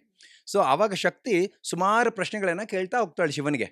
ನಾನಂದ್ರೆ ಯಾರು, ನೀವಂದ್ರೆ ಯಾರು, ಪೃಥ್ವಿ ಅಂದ್ರೆ ಏನು, ಪ್ರಕೃತಿ ಅಂದ್ರೆ ಏನು, ಈ ರೀತಿ ಹಲವಾರು ಪ್ರಶ್ನೆಗಳನ್ನ ಕೇಳ್ತಾ ಹೋಗ್ತಾ ಇರ್ತಾನೆ. ಆವಾಗ ಶಿವ ಪ್ರತಿಯೊಂದಕ್ಕೂ ಅವಳ ಕ್ವಶನ್ಗೆ, ಶಕ್ತಿ ಕೇಳಿದಂತಹ ಎಲ್ಲ ಕ್ವಶನ್ಗೆ ಪ್ರಾಪರಾಗಿ ಆನ್ಸರ್ ಮಾಡ್ತಾ ಹೋಗ್ತಾ ಇರ್ತಾನೆ. ಆ ತಂತ್ರವನ್ನು ನೀಡ್ತಾ ಹೋಗ್ತಾ ಇರ್ತಾನೆ. ತಂತ್ರ ಅಂತಂದ್ರೆ ಟೆಕ್ನಿಕ್ ಅಂತ ಒಂದು, ಆ ತಂತ್ರವನ್ನು ನೀಡ್ತಾ ಇರ್ತಾನೆ. ಸೊ ಆ ವಿಜ್ಞಾನ ಭೈರವ ತಂತ್ರದ ಪ್ರಕಾರ ಶಿವ ಶಕ್ತಿಗೆ ಹೇಳ್ಕೊಟ್ಟಂತಹ ವಿದ್ಯೆ ಯೋಗ ವಿದ್ಯೆ. ಆವಾಗ ಏನಾಯ್ತು, ಇದೊಂದು ಕತೆ ಆ್ಯಕ್ಚುಲಿ, ಜಾನಪದ ಕತೆ ಆ್ಯಕ್ಚುಲಿ. ಸೊ ಆ ಸಂದರ್ಭದಲ್ಲಿ ಶಕ್ತಿ ಎಲ್ಲೋ ಒಂದು ಸೆಕೆಂಡು ಸ್ವಲ್ಪ ನಿದ್ರಾಸ್ಥಿತಿಗೆ ಹೋಗ್ತಾಳೆ. ಕೇಳಿಸ್ಕೋತಾ ಇದ್ಲು, ಗಂಡ ಹೇಳಿದ್ನೆಲ್ಲ ಕೇಳಿಸ್ಕೋತಾ ಇದ್ಲು. ಎಲ್ಲೋ ಒಂದೇ ಒಂದು ಮಿನಿ ಸೆಕೆಂಡ್ ಎಲ್ಲೋ ಸ್ವಲ್ಪ ನಿದ್ರಾವಸ್ಥೆಗೆ ಹೋಗ್ತಾಳೆ. ಆಗ ಶಿವ ಅಂತಾನಂತೆ, ಶಕ್ತಿ ನಾನು ಇವಾಗ ಏನು ಹೇಳಿದೆ ಹೇಳು ಅಂದಾಗ, ಬರೀ ಆ ಮಿನಿ ಸೆಕೆಂಡನ್ನ ಮಿಸ್ ಮಾಡಿದ್ದಕ್ಕೆ, ಅಂದರೆ ಅಷ್ಟು ನಾಲೆಜ್ ಇತ್ತು ಆ ಮಿನಿ ಸೆಕೆಂಡಲ್ಲಿ ಅಂತ ಶಕ್ತಿ, ಅಯ್ಯೋ ನನ್ಗೆ ಗೊತ್ತಿಲ್ಲ ಏನು ಹೇಳಿದ್ರಿ ಅಂತ ಕೇಳ್ತಾಳಂತೆ ಶಿವನ್ನ. ಆಗ ಶಿವ ಅಂತಾನಂತೆ, ಸಾರಿ ನಾನು ಮತ್ತೆ ಅದನ್ನ ರಿಪೀಟ್ ಮಾಡೋದಿಲ್ಲ, ಈ ವಿದ್ಯೆ ವೇಸ್ಟ್ ಆಯಿತು ಇನ್ನ ಅಂತಾರೆ. ಅಯ್ಯಯ್ಯೋ, ಈ ವಿದ್ಯೆ ವೇಸ್ಟ್ ಆಗೋಯ್ತಾ? ಯಾವುದೋ ಆ ಮಿನಿ ಸೆಕೆಂಡ್ ಹೇಳಿದಂತಹ ವಿದ್ಯೆ ವೇಸ್ಟ್ ಆಗೋಯ್ತಾ ಅಂತ ಕೂಡಲೇ ಅಲ್ಲೇ ಒಂದು ಸೌಂಡ್ ಬರುತ್ತೆ, ಒಬ್ರು ಮಾತಾಡ್ತಾರೆ, ಶಿವ, ಶಕ್ತಿ ಯೋಚನೆ ಮಾಡಬೇಡ್ರಿ, ಆ ನಾಲೆಜ್ ವೇಸ್ಟ್ ಆಗಲಿಲ್ಲ, ಆ ನಾಲೆಜ್ ನಾನು ಕೇಳಿಸ್ಕೊಂಡಿದ್ದೀನಿ ಅಂತಾರೆ. ಶಿವ ತಿರುಗಿ ನೋಡಿದಾಗ ಅಲ್ಲೇ ಒಂದು ಮತ್ಸ್ಯ, ಒಂದು ಫಿಶ್ ಎಲ್ಲ ಕೇಳಿಸ್ಕೊತಾ ಇರುತ್ತೆ, ಶಿವ ಹೇಳಿದಂಥದ್ನೆಲ್ಲ ಕೇಳಿಸ್ಕೊತಾ ಇರುತ್ತಂತೆ. ಸೊ ಅವಾಗ ಶಿವ ಹೇಳ್ತಾನಂತೆ, ನೀನು ಮತ್ಸ್ಯೇಂದ್ರನಾಥನಾಗಿ ಹೋಗಿ ಹಠಯೋಗದ ಒಂದು ಪ್ರಮೋಷನ್ ಅಂದರೆ ಹಠಯೋಗವನ್ನು ಪ್ರಚಾರ ಮಾಡು ಅಂತ ಕಳಿಸ್ದ ಅಂತ ಒಂದು ಜಾನಪದ ಕತೆ ಇದು ಆ್ಯಕ್ಚುಲಿ. ಸೊ ನಾವು ಇದನ್ನು ಬಿಳಿ ಮಾಡ್ತೀವಿ. ಅಂದರೆ Shiva is the first guru, Shakti is the first shishye, Adiyogi ಅಂತ ಕರಿತೀವಿ ನಾವು. ಅಂದರೆ ಮೊದಲನೇ ಗುರು ಶಿವ ಅಂತ, ಅದನ್ನು ಶಕ್ತಿ ಮೊದಲನೇ ಸ್ಟೂಡೆಂಟ್. ಸೊ ಶಕ್ತಿಯಿಂದ ಅಂತ ಬಂದಂಥದ್ದು ಸುಮಾರು ಜನಕ್ಕೆ. ಅಂದರೆ ಅರ್ಥ, ನಮ್ಮಲ್ಲಿ 8.4 ಮಿಲಿಯನ್ಸ್ ಅಂದರೆ 84 ಲಕ್ಷ ಜೀವಿಗಳಿದೆ. ಏಸು ಕಾಯಂಗಳ ಕಳೆದು 84 ಲಕ್ಷ. ಸೊ 84 ಲಕ್ಷ ಜೀವರಾಶಿ ಇದೆಯಲ್ಲ, ಸೊ ಅಷ್ಟೇ 8.4 ಮಿಲಿಯನ್ಸ್ ಆಫ್ ಆಸನಾಸ್ ಇದೆ. 84 ಲಕ್ಷ ಆಸನಗಳಿದೆ. ಪರ್ವತಾಸನ, ಪರ್ವತ ಕ್ರಿಯೇಟ್ ಆದಾಗ ಪರ್ವತಾಸನ, ಸರ್ಪಾಸನ, ಕೂರ್ಮಾಸನ, ಶ್ವಾನಾಸನ. ಸೊ ಈ ಥರ ಒಂದೊಂದು ಕ್ರಿಯೇಷನ್ ಆದಾಗ ಒಂದೊಂದು ಆಸನಗಳನ್ನು ಶಿವ ಮಾಡಿ ತೋರಿಸ್ತಾನೆ ಅನ್ನುವಂಥ ಒಂದು ನಂಬಿಕೆ ಇದೆ ಆ್ಯಕ್ಚುಲಿ. ಸೊ ಆ 8.4 ಮಿಲಿಯನ್ಸ್ ಆಫ್ ಆಸನದಲ್ಲಿ, ಅಂದರೆ 84 ಲಕ್ಷ ಆಸನದಲ್ಲಿ ನಾವು ಅದನ್ನು ಹಠಯೋಗದಲ್ಲಿ 84 ಆಸನಗಳಂತ ಮಾಡಿದ್ದೀವಿ. ಯಾರು? ಸ್ವತ್ಮಾರಾಮ್ ಅಂತ, ಸ್ವಾಮಿ ಸ್ವತ್ಮಾರಾಮ್ ಅವ್ರು ಏನು ಮಾಡಿದ್ದಾರೆ, 8.4 ಮಿಲಿಯನ್ಸ್ ಆಫ್ ಆಸನ ಮನುಷ್ಯರ ಕೈಲಿ ಅಭ್ಯಾಸ ಮಾಡೋದಕ್ಕೆ ಸಾಧ್ಯ ಇಲ್ಲ, ಅರ್ಥ ಮಾಡ್ಕೊಳ್ಳೋಕೆ ಸಾಧ್ಯ ಇಲ್ಲ ಅಂತ ಅದನ್ನು 84 ಕ್ಲಾಸಿಕಲ್ ಯೋಗ ಆಸನಗಳಂತ ಮಾಡಿದ್ದಾರೆ. ಅದನ್ನೇ ನಾವೀಗ ಹಠಯೋಗ ಅಂತ ಕರೆಯೋದು. 84 ಆಸನಗಳನ್ನು ಪ್ರಾಕ್ಟೀಸ್ ಮಾಡ್ತೀವಿ. ಓಕೆ, ಬಟ್ ನಾನು ಕೇಳಿದ್ದೆ ಗುರುಗಳೇ, ಬಟ್ ಇದು ಕರೆಕ್ಟ್ ಎಲ್ಲ ಗೊತ್ತಿಲ್ಲ. ಯಾವಾಗ ಪತಂಜಲಿ ಗುರುಗಳು ಅಥವಾ ಬ್ರಹ್ಮನೋ ಗೊತ್ತಿಲ್ಲ ನನಗೆ, I am little bit confused. But ಅವರು ಹಿಂಗೆ ಮೆಡಿಟೇಷನ್ ಕೂತಾಗ they reached a certain level ಅಂತ ಹೇಳ್ತಾರಲ್ಲ, ಅವಾಗ ಅವ್ರಿಗೆ ಥಾಟ್ ಬಂದಿದ್ದು ಇವೆಲ್ಲ ಆಸನಗಳು ಅಂತ ಹೇಳ್ತಾರೆ. ಅದು ನಿಜಾನ? ಇದೇನು ಅಂತಂದ್ರೆ ಅದೇ ಇದು ಒಂದು ಸ್ಟೋರಿ ಅಷ್ಟೇ. ನಮ್ಮಲ್ಲಿ ಏನು ಅಂತಂದ್ರೆ ಯಾವುದೇ ರೀತಿಯ ಒಂದು ಆಸನಗಳಿಗೆ ಒಂದು ಬೇಸ್ಡ್ ಪ್ರೂಫ್ ಇಲ್ಲ. ಸೊ ನಮ್ಮಲ್ಲಿ ಕೆಲವೇನಿರುತ್ತೆ ಅಂತ, ಆಗಿನ ಕಾಲದಲ್ಲೂ ಗೋಪ್ಯ ವಿದ್ಯೆ ಅಂತ ಇತ್ತು. ಗೋಪ್ಯ ವಿದ್ಯೆ ಅಂತಂದ್ರೆ ಅದನ್ನೆಲ್ಲೂ ಬರೀತಿರ್ಲಿಲ್ಲ. ಅದು ಬರೀ ಗುರುವಿಂದ ಶಿಷ್ಯನಿಗೆ ಬರೀ ಓರಲ್ ಮುಖಾಂತರ ಹೇಳ್ಕೊಡ್ತಾ ಇದ್ದಂಥದ್ದು, ಸಂಭಾಷಣೆ ಮುಖಾಂತರ. ಆ ಶಿಷ್ಯ ಅವನು ಗುರು ಆದಾಗ ಮತ್ತೆ ಇನ್ನೊಬ್ಬ ಶಿಷ್ಯನಿಗೆ ಈ ರೀತಿ ಓದಂಥದ್ದು. ಸೊ ಅದರಿಂದ ನಮ್ಗೆ ಯಾವುದೇ ರೀತಿಯ ಒಂದು ಬೇಸ್ ಬುಕ್ ಇಲ್ಲ. ಈ ಕೆಲವು ಟೆಕ್ಸ್ಟನ್ನು ಬಿಟ್ಟರೆ, ಅಂದರೆ ಈಗ ಹಠಯೋಗ ಪ್ರದೀಪಿಕ ಆಗ್ಬೋದು, ಪತಂಜಲಿ ಯೋಗ ಸೂತ್ರ. ಈಗ ನೀವು ಪತಂಜಲಿ ಯೋಗ ಸೂತ್ರನ ನೋಡಿ, ಇವಾಗ ನೀವು ಹೇಳಿದ ಸ್ಟೋರಿಗೋಸ್ಕರ ನಾನು ಆನ್ಸರ್ ಮಾಡ್ತಾ ಇದ್ದೀನಿ. ಪತಂಜಲಿ ಯೋಗ ಸೂತ್ರದಲ್ಲಿ ಎಲ್ಲೂ ಆಸನಗಳನ್ನು ಮೆನ್ಷನ್ನೇ ಮಾಡಿಲ್ಲ. ಅವ್ರು ಒಂದೇನು ಹೇಳಿದ್ದಾರೆ ಅಂದರೆ, ಪತಂಜಲಿ ಇಡೀ ಸೂತ್ರದಲ್ಲಿ ಏನು ಹೇಳಿದ್ದಾರೆ ಅಂದರೆ, ಸ್ಥಿರಂ ಸುಖಂ ಆಸನಂ ಅಂತ ಹೇಳಿದ್ದಾರೆ. ಅಂದರೆ ಆಸನವು ಸ್ಥಿರವಾಗಿರಬೇಕು, ಸುಖವಾಗಿರಬೇಕು ಅಂತ ಹೇಳಿದ್ದಾರೆ. ಬಟ್ ಯಾವ ರೀತಿ ಆಸನ ಮಾಡಬೇಕು, ಯಾವ ಆಸನ ಒಂದು ಮೆನ್ಷನ್ ಮಾಡಿದ್ದಾರೆ, ಸಿದ್ಧಾಸನ ಅಂತ ಮೆನ್ಷನ್ ಮಾಡಿದ್ದಾರೆ. ಅದನ್ನ ಬಿಟ್ಟರೆ ಬೇರೆ ಏನು ಮೆನ್ಷನ್ ಮಾಡಿಲ್ಲ. ಸೊ ಏನಾಗುತ್ತೆ, Patanjali yoga sutra it's like a Bhagavad Gita for all the yogis. ಅಂದ್ರೆ ನಾವು ಆ ಸಮಾಧಿ ಸ್ಥಿತಿಗೆ ಹೋಗ್ಬೇಕಾದ್ರೆ ಯಾವ ರೀತಿ ಹೋಗ್ಬೇಕು, ಅಷ್ಟಾಂಗಗಳನ್ನ ಪರಿಪಾಲಿಸಬೇಕು ಅನ್ನೋದನ್ನ ತಿಳ್ಕೊತೀವಿ. ಆದರೆ ಯಾವ ಆಸನ ಯಾವ ರೀತಿ ಮಾಡಬೇಕು ಅನ್ನೋದು ಗೊತ್ತಿಲ್ಲ. ಅದಾದ ನಂತರ ಏನಾಯ್ತು, ಸ್ವಾಮಿ ಸ್ವತ್ಮಾರಾಮ್ ಅಂತ ಬಂದರು ಆ ಕಾಲದಲ್ಲಿ. ಅಂದ್ರೆ ನಾವು ಅದನ್ನ ಪೋಸ್ಟ್ ಕ್ಲಾಸಿಕಲ್ ಯೋಗ ಪೀರಿಯಡ್ ಅಂತ ಕರಿತೀವಿ. ಈ ಯೋಗ ಸೂತ್ರ ಬಂದಿದ್ನ ಕ್ಲಾಸಿಕಲ್ ಯೋಗ ಪೀರಿಯಡ್ ಅಂತ ಕರಿತೀವಿ. ಸ್ವತ್ಮಾರಾಮ್ ಬಂದಿದ್ನ ಪೋಸ್ಟ್ ಕ್ಲಾಸಿಕಲ್ ಯೋಗ ಪೀರಿಯಡ್ ಅಂತ ಕರಿತೀವಿ. ಆ ಪೋಸ್ಟ್ ಕ್ಲಾಸಿಕಲ್ ಯೋಗ ಪೀರಿಯಡ್ ಸ್ವತ್ಮಾರಾಮ್ ಅವ್ರು ಏನು ಮಾಡಿದ್ರು, ಪತಂಜಲಿ ಯೋಗ ಸೂತ್ರವನ್ನು ಆಧಾರವಾಗಿ ಇಟ್ಕೊಂಡು ಅವ್ರದೇ ಆದಂಥ ಒಂದು ಬುಕ್ಕನ್ನು ಬರೆದ್ರು. ಯಾವುದಪ್ಪ ಅಂದರೆ ಹಠಯೋಗ ಪ್ರದೀಪಿಕಾ ಅಂತ. ಈ ಹಠಯೋಗ ಪ್ರದೀಪಿಕದಲ್ಲಿ ಎಲ್ಲ ಆಸನಗಳನ್ನು ಯಾವ ರೀತಿ ಮಾಡಬೇಕು ಅನ್ನೋದನ್ನು ಮೆನ್ಷನ್ ಮಾಡಿದ್ದಾರೆ. ಆಸನಗಳ ಹೆಸರನ್ನ ಮೆನ್ಷನ್ ಮಾಡಿದ್ದಾರೆ, ಪ್ರಾಣಾಯಾಮಗಳನ್ನು ಮೆನ್ಷನ್ ಮಾಡಿದ್ದಾರೆ, ಮತ್ತು ನಾಡಿಗಳನ್ನು ಮೆನ್ಷನ್ ಮಾಡಿದ್ದಾರೆ, ಮತ್ತು ಚಕ್ರಗಳನ್ನು ಮೆನ್ಷನ್ ಮಾಡಿದ್ದಾರೆ, ಮತ್ತು ಷಟ್ಕ್ರಿಯೆಗಳನ್ನು ಮೆನ್ಷನ್ ಮಾಡಿದ್ದಾರೆ. ಅಂದರೆ ಹಠಯೋಗ ಪ್ರದೀಪಿಕಾ ನಮಗೆ ಪ್ರಾಕ್ಟಿಕಲ್ ಬುಕ್ ಇದ್ದ ಹಾಗೆ, ಪತಂಜಲಿ ಯೋಗ ಸೂತ್ರ ಥಿಯರಿಟಿಕಲ್ ಬುಕ್ ಇದ್ದ ಹಾಗೆ, ಹಠಯೋಗ ಪ್ರದೀಪಿಕ ಪ್ರಾಕ್ಟಿಕಲ್ ಬುಕ್ ಇದ್ದ ಹಾಗೆ. ಸೊ ಪ್ರತಿಯೊಬ್ಬ ಯೋಗಿಗಳೇನು ಇವೆರಡು ಬುಕ್ಕನ್ನು ಸ್ಟಡಿ ಮಾಡಬೇಕು. ಈಗ ನೀವು ಹಠಯೋಗ ಅಂತ ಹೇಳಿದ್ರಲ್ವಾ, ಈಗ ಯೋಗದಲ್ಲೂ ಕೂಡ ನಾವು ನಮ್ಮ ಸಾವನ್ನ ನಾವು ತಂದ್ಕೋಬಹುದು, ನಮ್ಮ ಇಚ್ಛಾಮರಣ ನಮಗೆ ಸಿಗುತ್ತೆ ಅಂತ ಹೇಳ್ತಾರೆ. ಅದು ಯೋಗದಲ್ಲಿ ಇದೆಯಾ? ಖಂಡಿತವಾಗ್ಲೂ ಇದೆಯಪ್ಪ, ತುಂಬ ನಿಜವಾಗ್ಲೂ ಇದೆ. ಅದೇ ನಾನು ಅವಾಗಲೇ ವಿನಯ್ ಅವ್ರ ಹತ್ರ ಹೇಳ್ತಿದ್ರಿ, ನೀವು ಏನಾದರೂ ಒಂದು ಜೀವನದಲ್ಲಿ ಡಿಸೈಡ್ ಮಾಡಿದ್ರೆ ನಾನು ಹಿಂಗೇ ಇರಬೇಕು, ನಾನು ಹಿಂಗೇ ಮಾಡಬೇಕು ಅಂತಂದ್ರೆ ಖಂಡಿತವಾಗ್ಲೂ ಹಾಗೇ ಆಗುತ್ತೆ ಸನಿತೆಯವರೇ, ಖಂಡಿತವಾಗ್ಲೂ ಮಾಡ್ಬೋದು.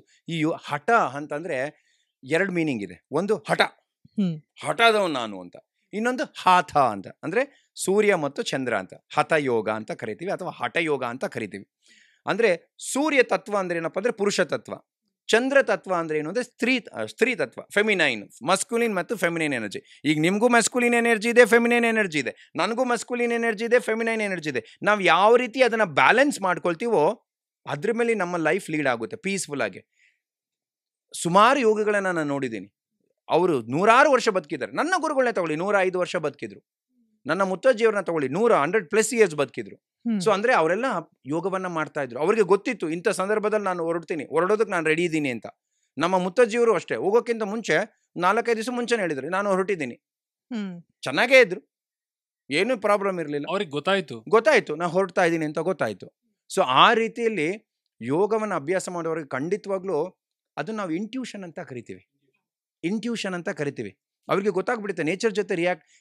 ಪ್ರತಿ ಸರಿನೂ ನೀವು ನೇಚರ್ ಜೊತೆ ರಿಯಾಕ್ಟ್ ಮಾಡ್ಬೋದು. ನೇಚರ್ ನಿಮಗೆ ಆನ್ಸರ್ ಕೊಡ್ತಾ ಹೋಗುತ್ತೆ. ಕೆಲವು ಜನ ಇದ್ರ ಮೂಢನಂಬಿಕೆ ಅನ್ಬೋದು, ಅನ್ಕೊಳ್ಳಿ, ಅದು ಅವರ ಹಣೆ ಬರ, ಆಯ್ತಾ? ಹೌದು. ಯಾವುದೋ ಒಂದು ಗಿಡ ಬೆಳೀತಾ ಇಲ್ಲ ಅನ್ಕೊಳ್ಳಿ, ನೀವು ಗಿಡದ ಹತ್ರ ಹೋಗಿ ಮಾತಾಡಿ, ಪ್ರೀತಿಯಿಂದ ಮಾತಾಡಿ, ಮುದ್ದಾಗಿ ನೀರು ಹಾಕಿ, ಖಂಡಿತವಾಗ್ಲೂ ಗಿಡ ಬೆಳೆಯುತ್ತೆ. ನೇಚರ್ ರೀ, ಅದಕ್ಕೂ ಪ್ರಾಣ ಇದೆ, ನಮ್ಮ ತರನೇ ಪ್ರಾಣ ಇದೆ ಅದಕ್ಕೂ. ಸೊ ಅಂದ್ರೆ ಒಬ್ಬ ಯೋಗಿ ಆದಂಥವನು ಯಾವಾಗ ನೇಚರ್ ಜೊತೆ ಅವನು ವಿಲೀನನಾಗ್ತಾನೋ, ಯೂನಿಯನ್ ಆಗ್ತಾನೋ, ಅವನಿಗೆ ನೇಚರು ಸಿಗ್ನಲ್ ಕೊಟ್ಬಿಡುತ್ತೆ. When you are ready to leave, when you are ready to stay here ಅನ್ನೋದು ಆಟೋಮೆಟಿಕ್ ಆಗಿ ಗೊತ್ತಾಗ್ಬಿಡುತ್ತೆ. ಬಟ್ ಅದು ನಿಜ, whatever you said it is true. ಒಬ್ಬ ಯೋಗಿ ಆದಂಥವನು ಪರಕಾಯ ಪ್ರವೇಶ ಅಥವಾ outer body life, outer body experience ಇದೆಲ್ಲ ನಿಜ. ಬಟ್ ಆ ಸ್ಥಿತಿಗೆ ತಲುಪಬೇಕಾದ್ರೆ, ಆ ಸಿದ್ಧಿಗೆ ತಲುಪಬೇಕಾದ್ರೆ ತುಂಬ ಸಾಹಸ ಮಾಡಿರ್ಬೇಕು, ತುಂಬ ಸಾಧನೆ ಮಾಡಿರ್ಬೇಕು. ಈಗ ನಮ್ಮ ಸಾವನ್ನ ನಾವು ಹೇಗೆ ಕಾಣ್ಕೋಬೇಕು ಅನ್ನೋದು ಗೊತ್ತಾಯ್ತು. ಈಗ ಸತ್ತ ಮೇಲೂ ಕೂಡ ಕೆಲವೊಂದ್ ಕಡೆ ನಾನು ಕೇಳಿದ್ದೆ, ಯೋಗಿಗಳಾದವರು ಅವರ ಚರ್ಮ ಕೂಡ ಉಸಿರಾಡತ್ತೆ ಅಂತ ಹೇಳಿ. ಇದೆಲ್ಲ ಒಂದು ಕಾನ್ಸೆಪ್ಟ್ ಅಷ್ಟೇ ಆಕ್ಚುಲಿ.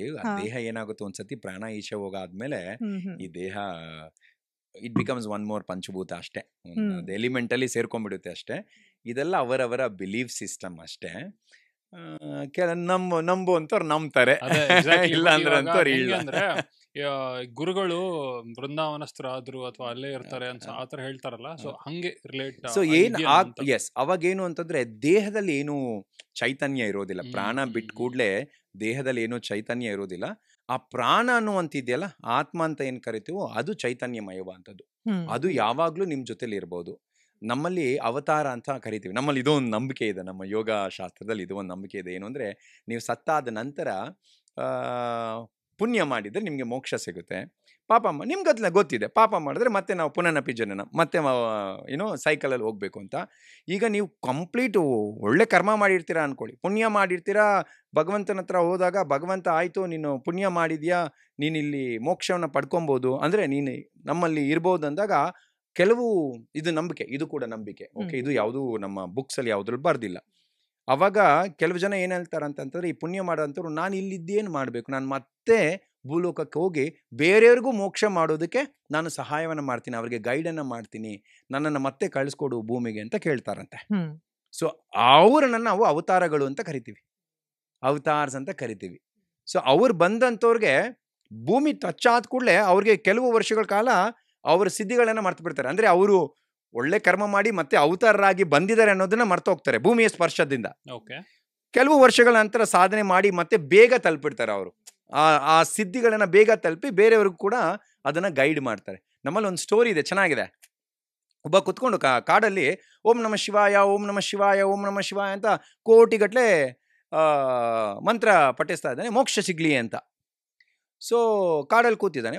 ಯಾವುದೋ ಒಂದು ಕಾಡು ಮನುಷ್ಯನ ಒಂದು ಮಗು, ಒಂದು ಹುಡುಗ ಬಂದ, ನೋಡ್ದ, ಅರೆ ಯಾವುದೋ ಇಲ್ಲಿ ಯಾರೋ ಒಬ್ರು ಕೂತಿದಾರಲ್ಲ, ತಾತ ಏನೋ ಮಾತಾಡ್ತಿದ್ದಾರಲ್ಲ ಅಂತ ಕೇಳಿಸ್ಕೊಂಡು, ಚೆನ್ನಾಗಿ ಕೇಳಿಸ್ಕೊಂಡಂತೆ ಒಂದೇ ಒಂದ್ಸತಿ ನಾನು ಹಂಗೆ ಮಾಡಬೇಕು ಅಂತ ಒಂದು ಮರದ ಕೆಳಗಡೆ ಕೂತ್ಕೊಂಡು ಓಂ ನಮ ಶಿವಾಯ ಅಂದ ಒಂದೇ ಸತಿ.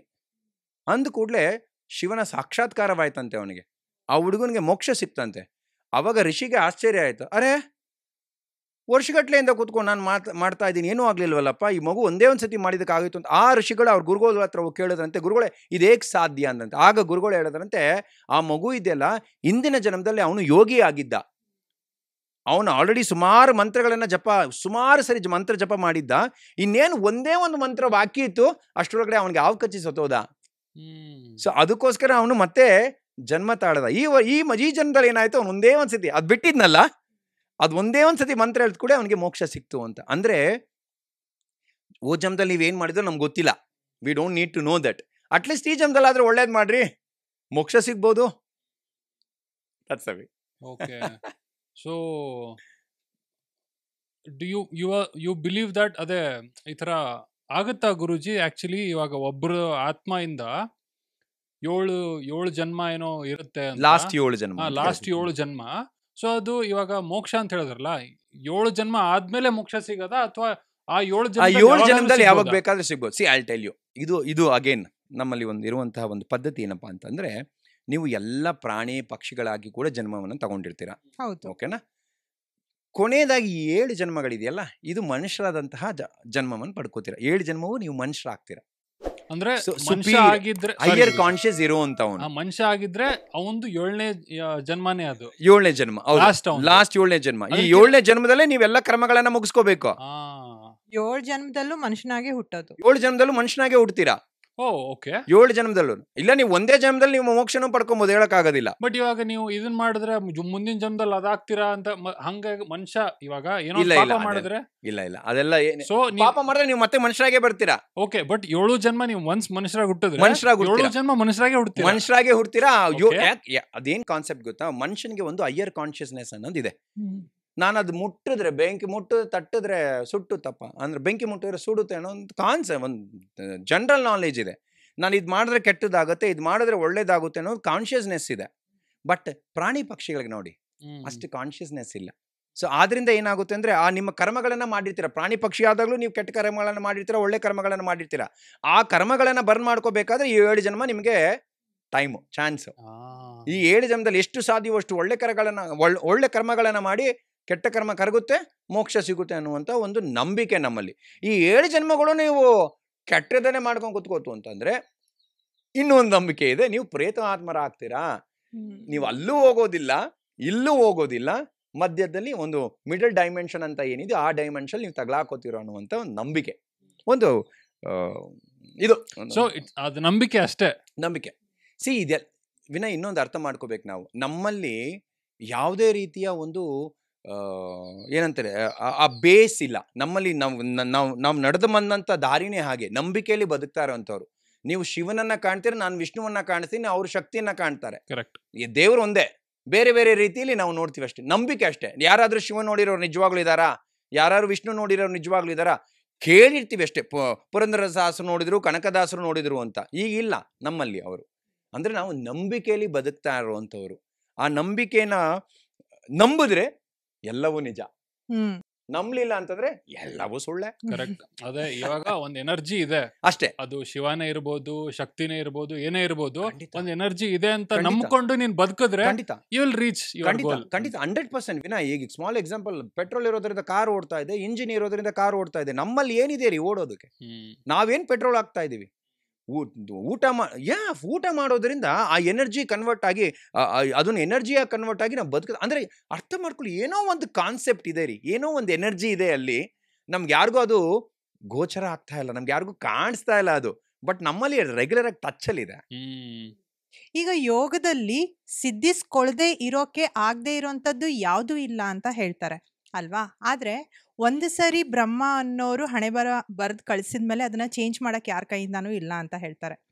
ಸೊ ಯೋಗದಲ್ಲಿ ಈ ಪವರ್ ಇರೋದ್ರಿಂದ, ಯೋಗನ ಕಂಟಿನ್ಯೂ ಮಾಡೋದ್ರಿಂದ ನಮ್ಮ ಹಣೆ ಬರಹನ ಯಾವತ್ತಾದ್ರೂ ನಾವು ಚೇಂಜ್ ಮಾಡ್ಕೊಳ್ಳೋ ಚಾನ್ಸಸ್ ಇದೆಯಾ? ಹಣೆ ಬರಹನ ಚೇಂಜ್ ಮಾಡ್ಕೊಳ್ಳೋ ಕಾನ್ಸೆಪ್ಟ್ ಇಲ್ಲ. ಬಟ್ ಏನ್ ಮಾಡ್ಬೋದು ಅಂದ್ರೆ, ಈಗ ಒಂದು ಸ್ಮಾಲ್ ಎಕ್ಸಾಂಪಲ್ ಕೊಡ್ತೀನಿ.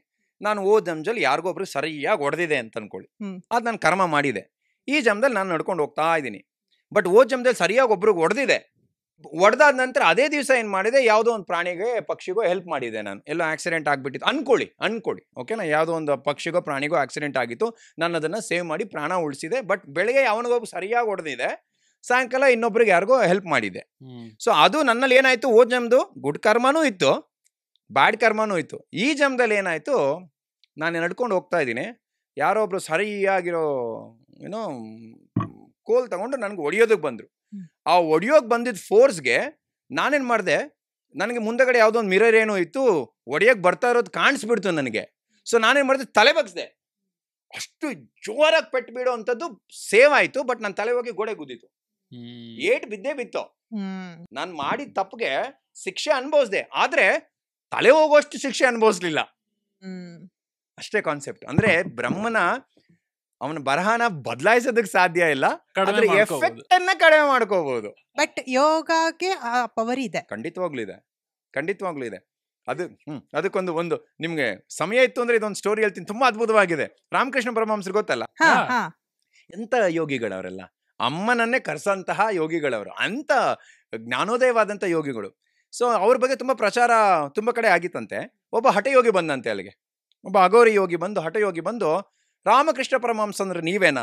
ಹೌದಪ್ಪ ಅಂತಾರೆ. ಎಲ್ಲ ಜನ ಹೇಳ್ತಾರೆ ನೀವು ತುಂಬಾನೇ ಸಾಧನೆ ಮಾಡಿದ್ದೀರ ಅಂತ. ಏನ್ ಸಾಧನೆ ಮಾಡಿದ್ದೀರಾ ಅಂದ್ರೆ, ಅವ್ರು ಅಂದ್ರಂತೆ, ನಾನೇನು ಮಾಡಿಲ್ಲ ಅಪ್ಪ ಸಾಧನೆ, ನನಗೆ ಯಾವುದು ಸಿದ್ಧಿಗಳೇನು ಇಲ್ಲ, ನನಗಂದ್ರೆ ಏನು ಸಿದ್ಧಿ ಇಲ್ವ, ಮತ್ತೆ ಇನ್ನೆಂತಹ ಯೋಗಿಗಳು ನೀವು? ನಾನು ನೋಡಿ 40 ವರ್ಷಗಳ ಸಾಧನೆ ಮಾಡಿದ್ದೀನಿ ಅಂದ್ರೆ ರಾಮಕೃಷ್ಣ ಪರಮಹಂಸಂದ್ರಂತೆ. ಏನು ಸಾಧನೆ ಮಾಡಿದೀಯಪ್ಪ ಅಂದ್ರಂತೆ. ನೋಡಿ ನನ್ನನ್ನು ನೋಡಿ, ನಾನು ಬೇಕಾದ್ರೆ ಈ ಗಂಗಾ ನದಿಯನ್ನು ದಾಟ್ತೀನಿ, ಬೋಟ್ ಇಲ್ದೇನೆ, ದೋಣಿ ಇಳ್ದೇನೆ ನಾನು ನೀರ್ ಮೇಲೆ ನಡ್ಕೊಂಡು ಹೋಗ್ತೀನಿ, ನೋಡ್ತೀರಾ ಅಂತ ನಡ್ಕೊಂಡು ಹೋದ್ರಂತೆ. ನೀರ್ ಮೇಲೆ ನಡ್ಕೊಂಡು ಹೋಗಿ ನಡ್ಕೊಂಡ್ ಬಂದ್ರಂತೆ. ನೋಡಿದ್ರ ಎಂತ ಸಿದ್ಧಿ ಮಾಡಿದೀನಿ ನಾನು ಅಂದ್ರಂತೆ. ಅದಕ್ಕೆ ರಾಮಕೃಷ್ಣ ಪರಮಹಂಸರಂತೆ, ಅಲ್ಲಪ್ಪ ಈ ನೀರ್ ಮೇಲೆ ನಡ್ಕೊಂಡು ಹೋದಕ್ಕೆ 40 ವರ್ಷ ವೇಸ್ಟ್ ಮಾಡ್ಬಿಟ್ಟಲ್ಲಪ್ಪ. 40 ಆಣಿ ಕೊಟ್ಟಿದ್ದಿದ್ರೆ ಆ ದೋಣಿಯನ್ನು ಕರ್ಕೊಂಡೋಗಿ 2 ನಿಮಿಷದಲ್ಲಿ ನಿನ್ಗೆ ಆ ದಡಕ್ಕೆ ಬಿಡ್ತಾ ಇದ್ದ. ಇದನ್ನ ಸಾಧನೆ ಮಾಡೋದಕ್ಕೋಸ್ಕರ ನೀನು 40 ವರ್ಷ ಜೀವನವನ್ನ ವೇಸ್ಟ್ ಮಾಡಿದ್ರ ಅಂದ್ರೆ? ಸಿದ್ಧಿ ಅಂತಂದ್ರೆ ಕೇವಲ ಮ್ಯಾಜಿಕ್ ತೋರಿಸುವಂಥದ್ದಲ್ಲ. ಸಿದ್ಧಿ ಅಂತಂದ್ರೆ ಒಬ್ಬ ಸಿದ್ಧಿ ಪುರುಷನ ಮುಂದಗಡೆ ನೀವು ಕುತ್ಕೊಂಡ್ರೆ ಸಾಕು, ಎಲ್ಲ ಪ್ರಶ್ನೆಗಳು ಮಾಯವಾಗ್ಬಿಡುತ್ತೆ. ನಿಮ್ಮ ಮನಸ್ಸಲ್ಲೇ ಪ್ರಶ್ನೆನೇ ಬರೋದಿಲ್ಲ.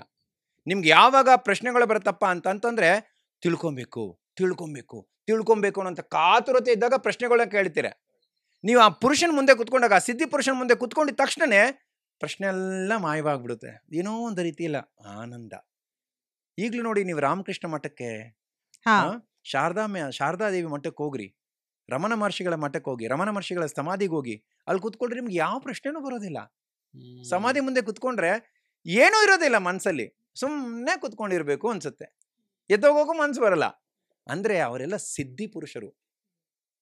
ಕರೆಕ್ಟ್. ಇದು ಎಕ್ಸ್ಪೀರಿಯನ್ಸ್ ನನಗೆ ಆಗಿರೋದು ತಿರುಪತಿ ದೇವಸ್ಥಾನದಲ್ಲಿ.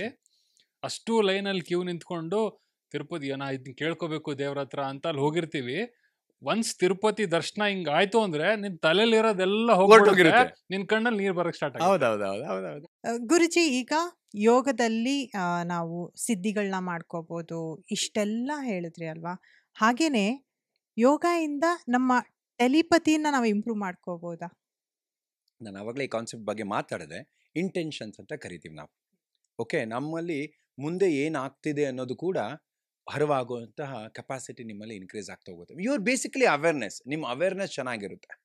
ಸೊ ಟೆಲಿಪತಿ ಅಂತಂದರೆ ಎಲ್ಲೋ ಇದ್ದಂಥವ್ರನ್ನ ಮಾತಾಡೋದನ್ನ ಇಲ್ಲಿ ಕೇಳಿಸ್ಕೊಳ್ಳೋದು, ಅದೆಲ್ಲ ಅಷ್ಟೊಂದು ಈಸಿಯಾಗಿ ಸಿದ್ಧಿ ಬಟ್ ಸಾಧ್ಯ ಇದೆ. ಬಟ್ ಈಗ ಸಿದ್ಧಿ ಮಾಡ್ಕೊಳ್ಳೋದು ಅದೆಲ್ಲ ತುಂಬಾ ಕಷ್ಟ. ಯಾಕಂದ್ರೆ ಅದರದೇ ಆದಂಥ ಒಂದು ಗುರುಗಳು ಬೇಕು ನಿಮಗೆ, ಆ ಸಿದ್ಧಿ ಆಗಿರುವಂಥ ಗುರುಗಳು ಬೇಕು, ಅವ್ರ ಮಾರ್ಗದರ್ಶನ ಬೇಕು. ಬಟ್ ಖಂಡಿತವಾಗ್ಲೂ ಸಾಧ್ಯ ಇದೆ, ಟೆಲಿಪತಿ ಮಾಡುವಂಥದ್ದು ಸಾಧ್ಯ ಇದೆ, ನಿಮ್ಮ ಮನಸ್ಸಲ್ಲಿ ಏನಿದೆ ಅನ್ನೋದನ್ನು ತಿಳ್ಕೊಳ್ಳೋದಕ್ಕೂ ಸಾಧ್ಯ ಇದೆ, ಅವೆಲ್ಲವೂ ಸಾಧ್ಯ ಇದೆ. ಬಟ್ ಸಾಧನೆ ಮಾಡಬೇಕು. ಆ ಗುರುಗಳು, ಆ ಥರ ಸಿದ್ಧಿ ಆಗಿರುವಂಥ ಗುರುಗಳು ನಿಮ್ಗೆ ಸಿಗ್ಬೇಕು. ಈಗ ಮತ್ತೆ ನ್ಯಾಚುರೋಪತಿ ಡಾಕ್ಟರ್ ಕೂಡ ಹೌದು ತಾವು. ಸೊ ನ್ಯಾಚುರೋಪತಿಯಲ್ಲಿ ಗುಣಾನೇ ಆಗದೆ ಇರೋಂಥ ಯಾವ್ದಾದ್ರು ಸಮಸ್ಯೆ ಇದೆಯಾ, ಕಾಯಿಲೆ ಇದೆಯಾ? ಅಲ್ಲ, ಸುಮಾರಿದೆಪ್ಪ. ನಮ್ಮಲ್ಲಿ ಏನಂದ್ರೆ ನ್ಯಾಚುರೋಪತಿ ಅಂತಂದ್ರೆ ಏನು ಮಾಡ್ತಾ ಗೊತ್ತಾ, ನೀವು ಬೇರೆ ಮೆಡಿಸನ್ ತಗೊಳ್ಳೋಕ್ಕಿಂತ ಮುಂಚೆ ನಿಮ್ಮ ದೇಹದಲ್ಲೇ ಆಲ್ರೆಡಿ ಮೆಡಿಸನ್ ಇದೆ, ಓಕೆನಾ? ಆ ಮೆಡಿಸನ್ ಉಪಯೋಗಿಸಿ. ಮತ್ತು ನೇಚರಲಿ ಮೆಡಿಸನ್ಸ್ ಇದೆ, ಅದನ್ನ ಉಪಯೋಗಿಸಿ. ನೀವು ಊಟ ಮಾಡೋಕ್ಕಿಂತ ಮುಂಚೆ ಕೈ ತೊಳೆದು ಕುತ್ಕೊಳ್ತೀರಾ, ತಟ್ಟೆ ತೊಳಿತೀರಾ, ಅವಾಗಲೇ ನೀಟ್ ಅನ್ಸೋದಲ್ವಾ? ಗಲೀಜ್ ತಟ್ಟೆ ಇದ್ರೆ ಊಟ ಮಾಡೋಕ್ಕಾಗುತ್ತಾ? ಇಲ್ಲ ತಾನೆ? ಹಂಗೇನೆ ನೀವು ಏನಾದರೂ ನಿಮ್ಮ ದೇಹಕ್ಕೆ ಮಾಡ್ಕೊಳ್ಳೋಕ್ಕಿಂತ ಮುಂಚೆ ನಿಮ್ಮ ದೇಹವನ್ನು ಫಸ್ಟು ಇಂಟರ್ನಲಿ ಆ್ಯಂಡ್ ಎಕ್ಸ್ಟರ್ನಲಿ ಶುದ್ಧಿ ಮಾಡ್ಕೊಳ್ಳಿ. This is the concept of naturopathy. So ನಿಮ್ಮ ದೇಹದಲ್ಲೇ ಮೆಡಿಸನ್ ಇದೆ, ನೀವು ಫಸ್ಟ್ ದೇಹವನ್ನ ಕ್ಲೀನ್ ಮಾಡ್ಕೊಳ್ಳಿ. ಕ್ಲೀನ್ ಮಾಡ್ಕೊಂಡಾಗ ಅದು ರಿಜೋವಿನೇಷನ್ ಅಂತ ಆಗುತ್ತೆ. ರಿಜೋವಿನೇಷನ್, ರಿಫಾರ್ಮೇಷನ್, ರೆವಲ್ಯೂಷನ್, ರೀಜನರೇಷನ್ ಅಂತ ಆಗುತ್ತೆ. So that is the concept of naturopathy. ನ್ಯಾಚುರೋಪತಿಲಿ ಎಲ್ಲ ಡಿಸೀಸನ್ನು ಕ್ಯೂರ್ ಮಾಡ್ಬೋದು. But again it depends upon what kind of life you are leading. Naturopathy ಅಂದ್ರೆ ಜಸ್ಟ್ ನೀವು ಬಂದ್ಬಿಟ್ಟು ಒಂದು ಮೆಡಿಸಿನ್ ಬರ್ದ್ಕೊಡೋದಲ್ಲ, it's a way of living. Naturopathy is a nature cure basically. ಈಗ ನೀವು ಬೀಯಿಂಗ್ ವಿತ್ ದ ಪ್ರಕೃತಿ.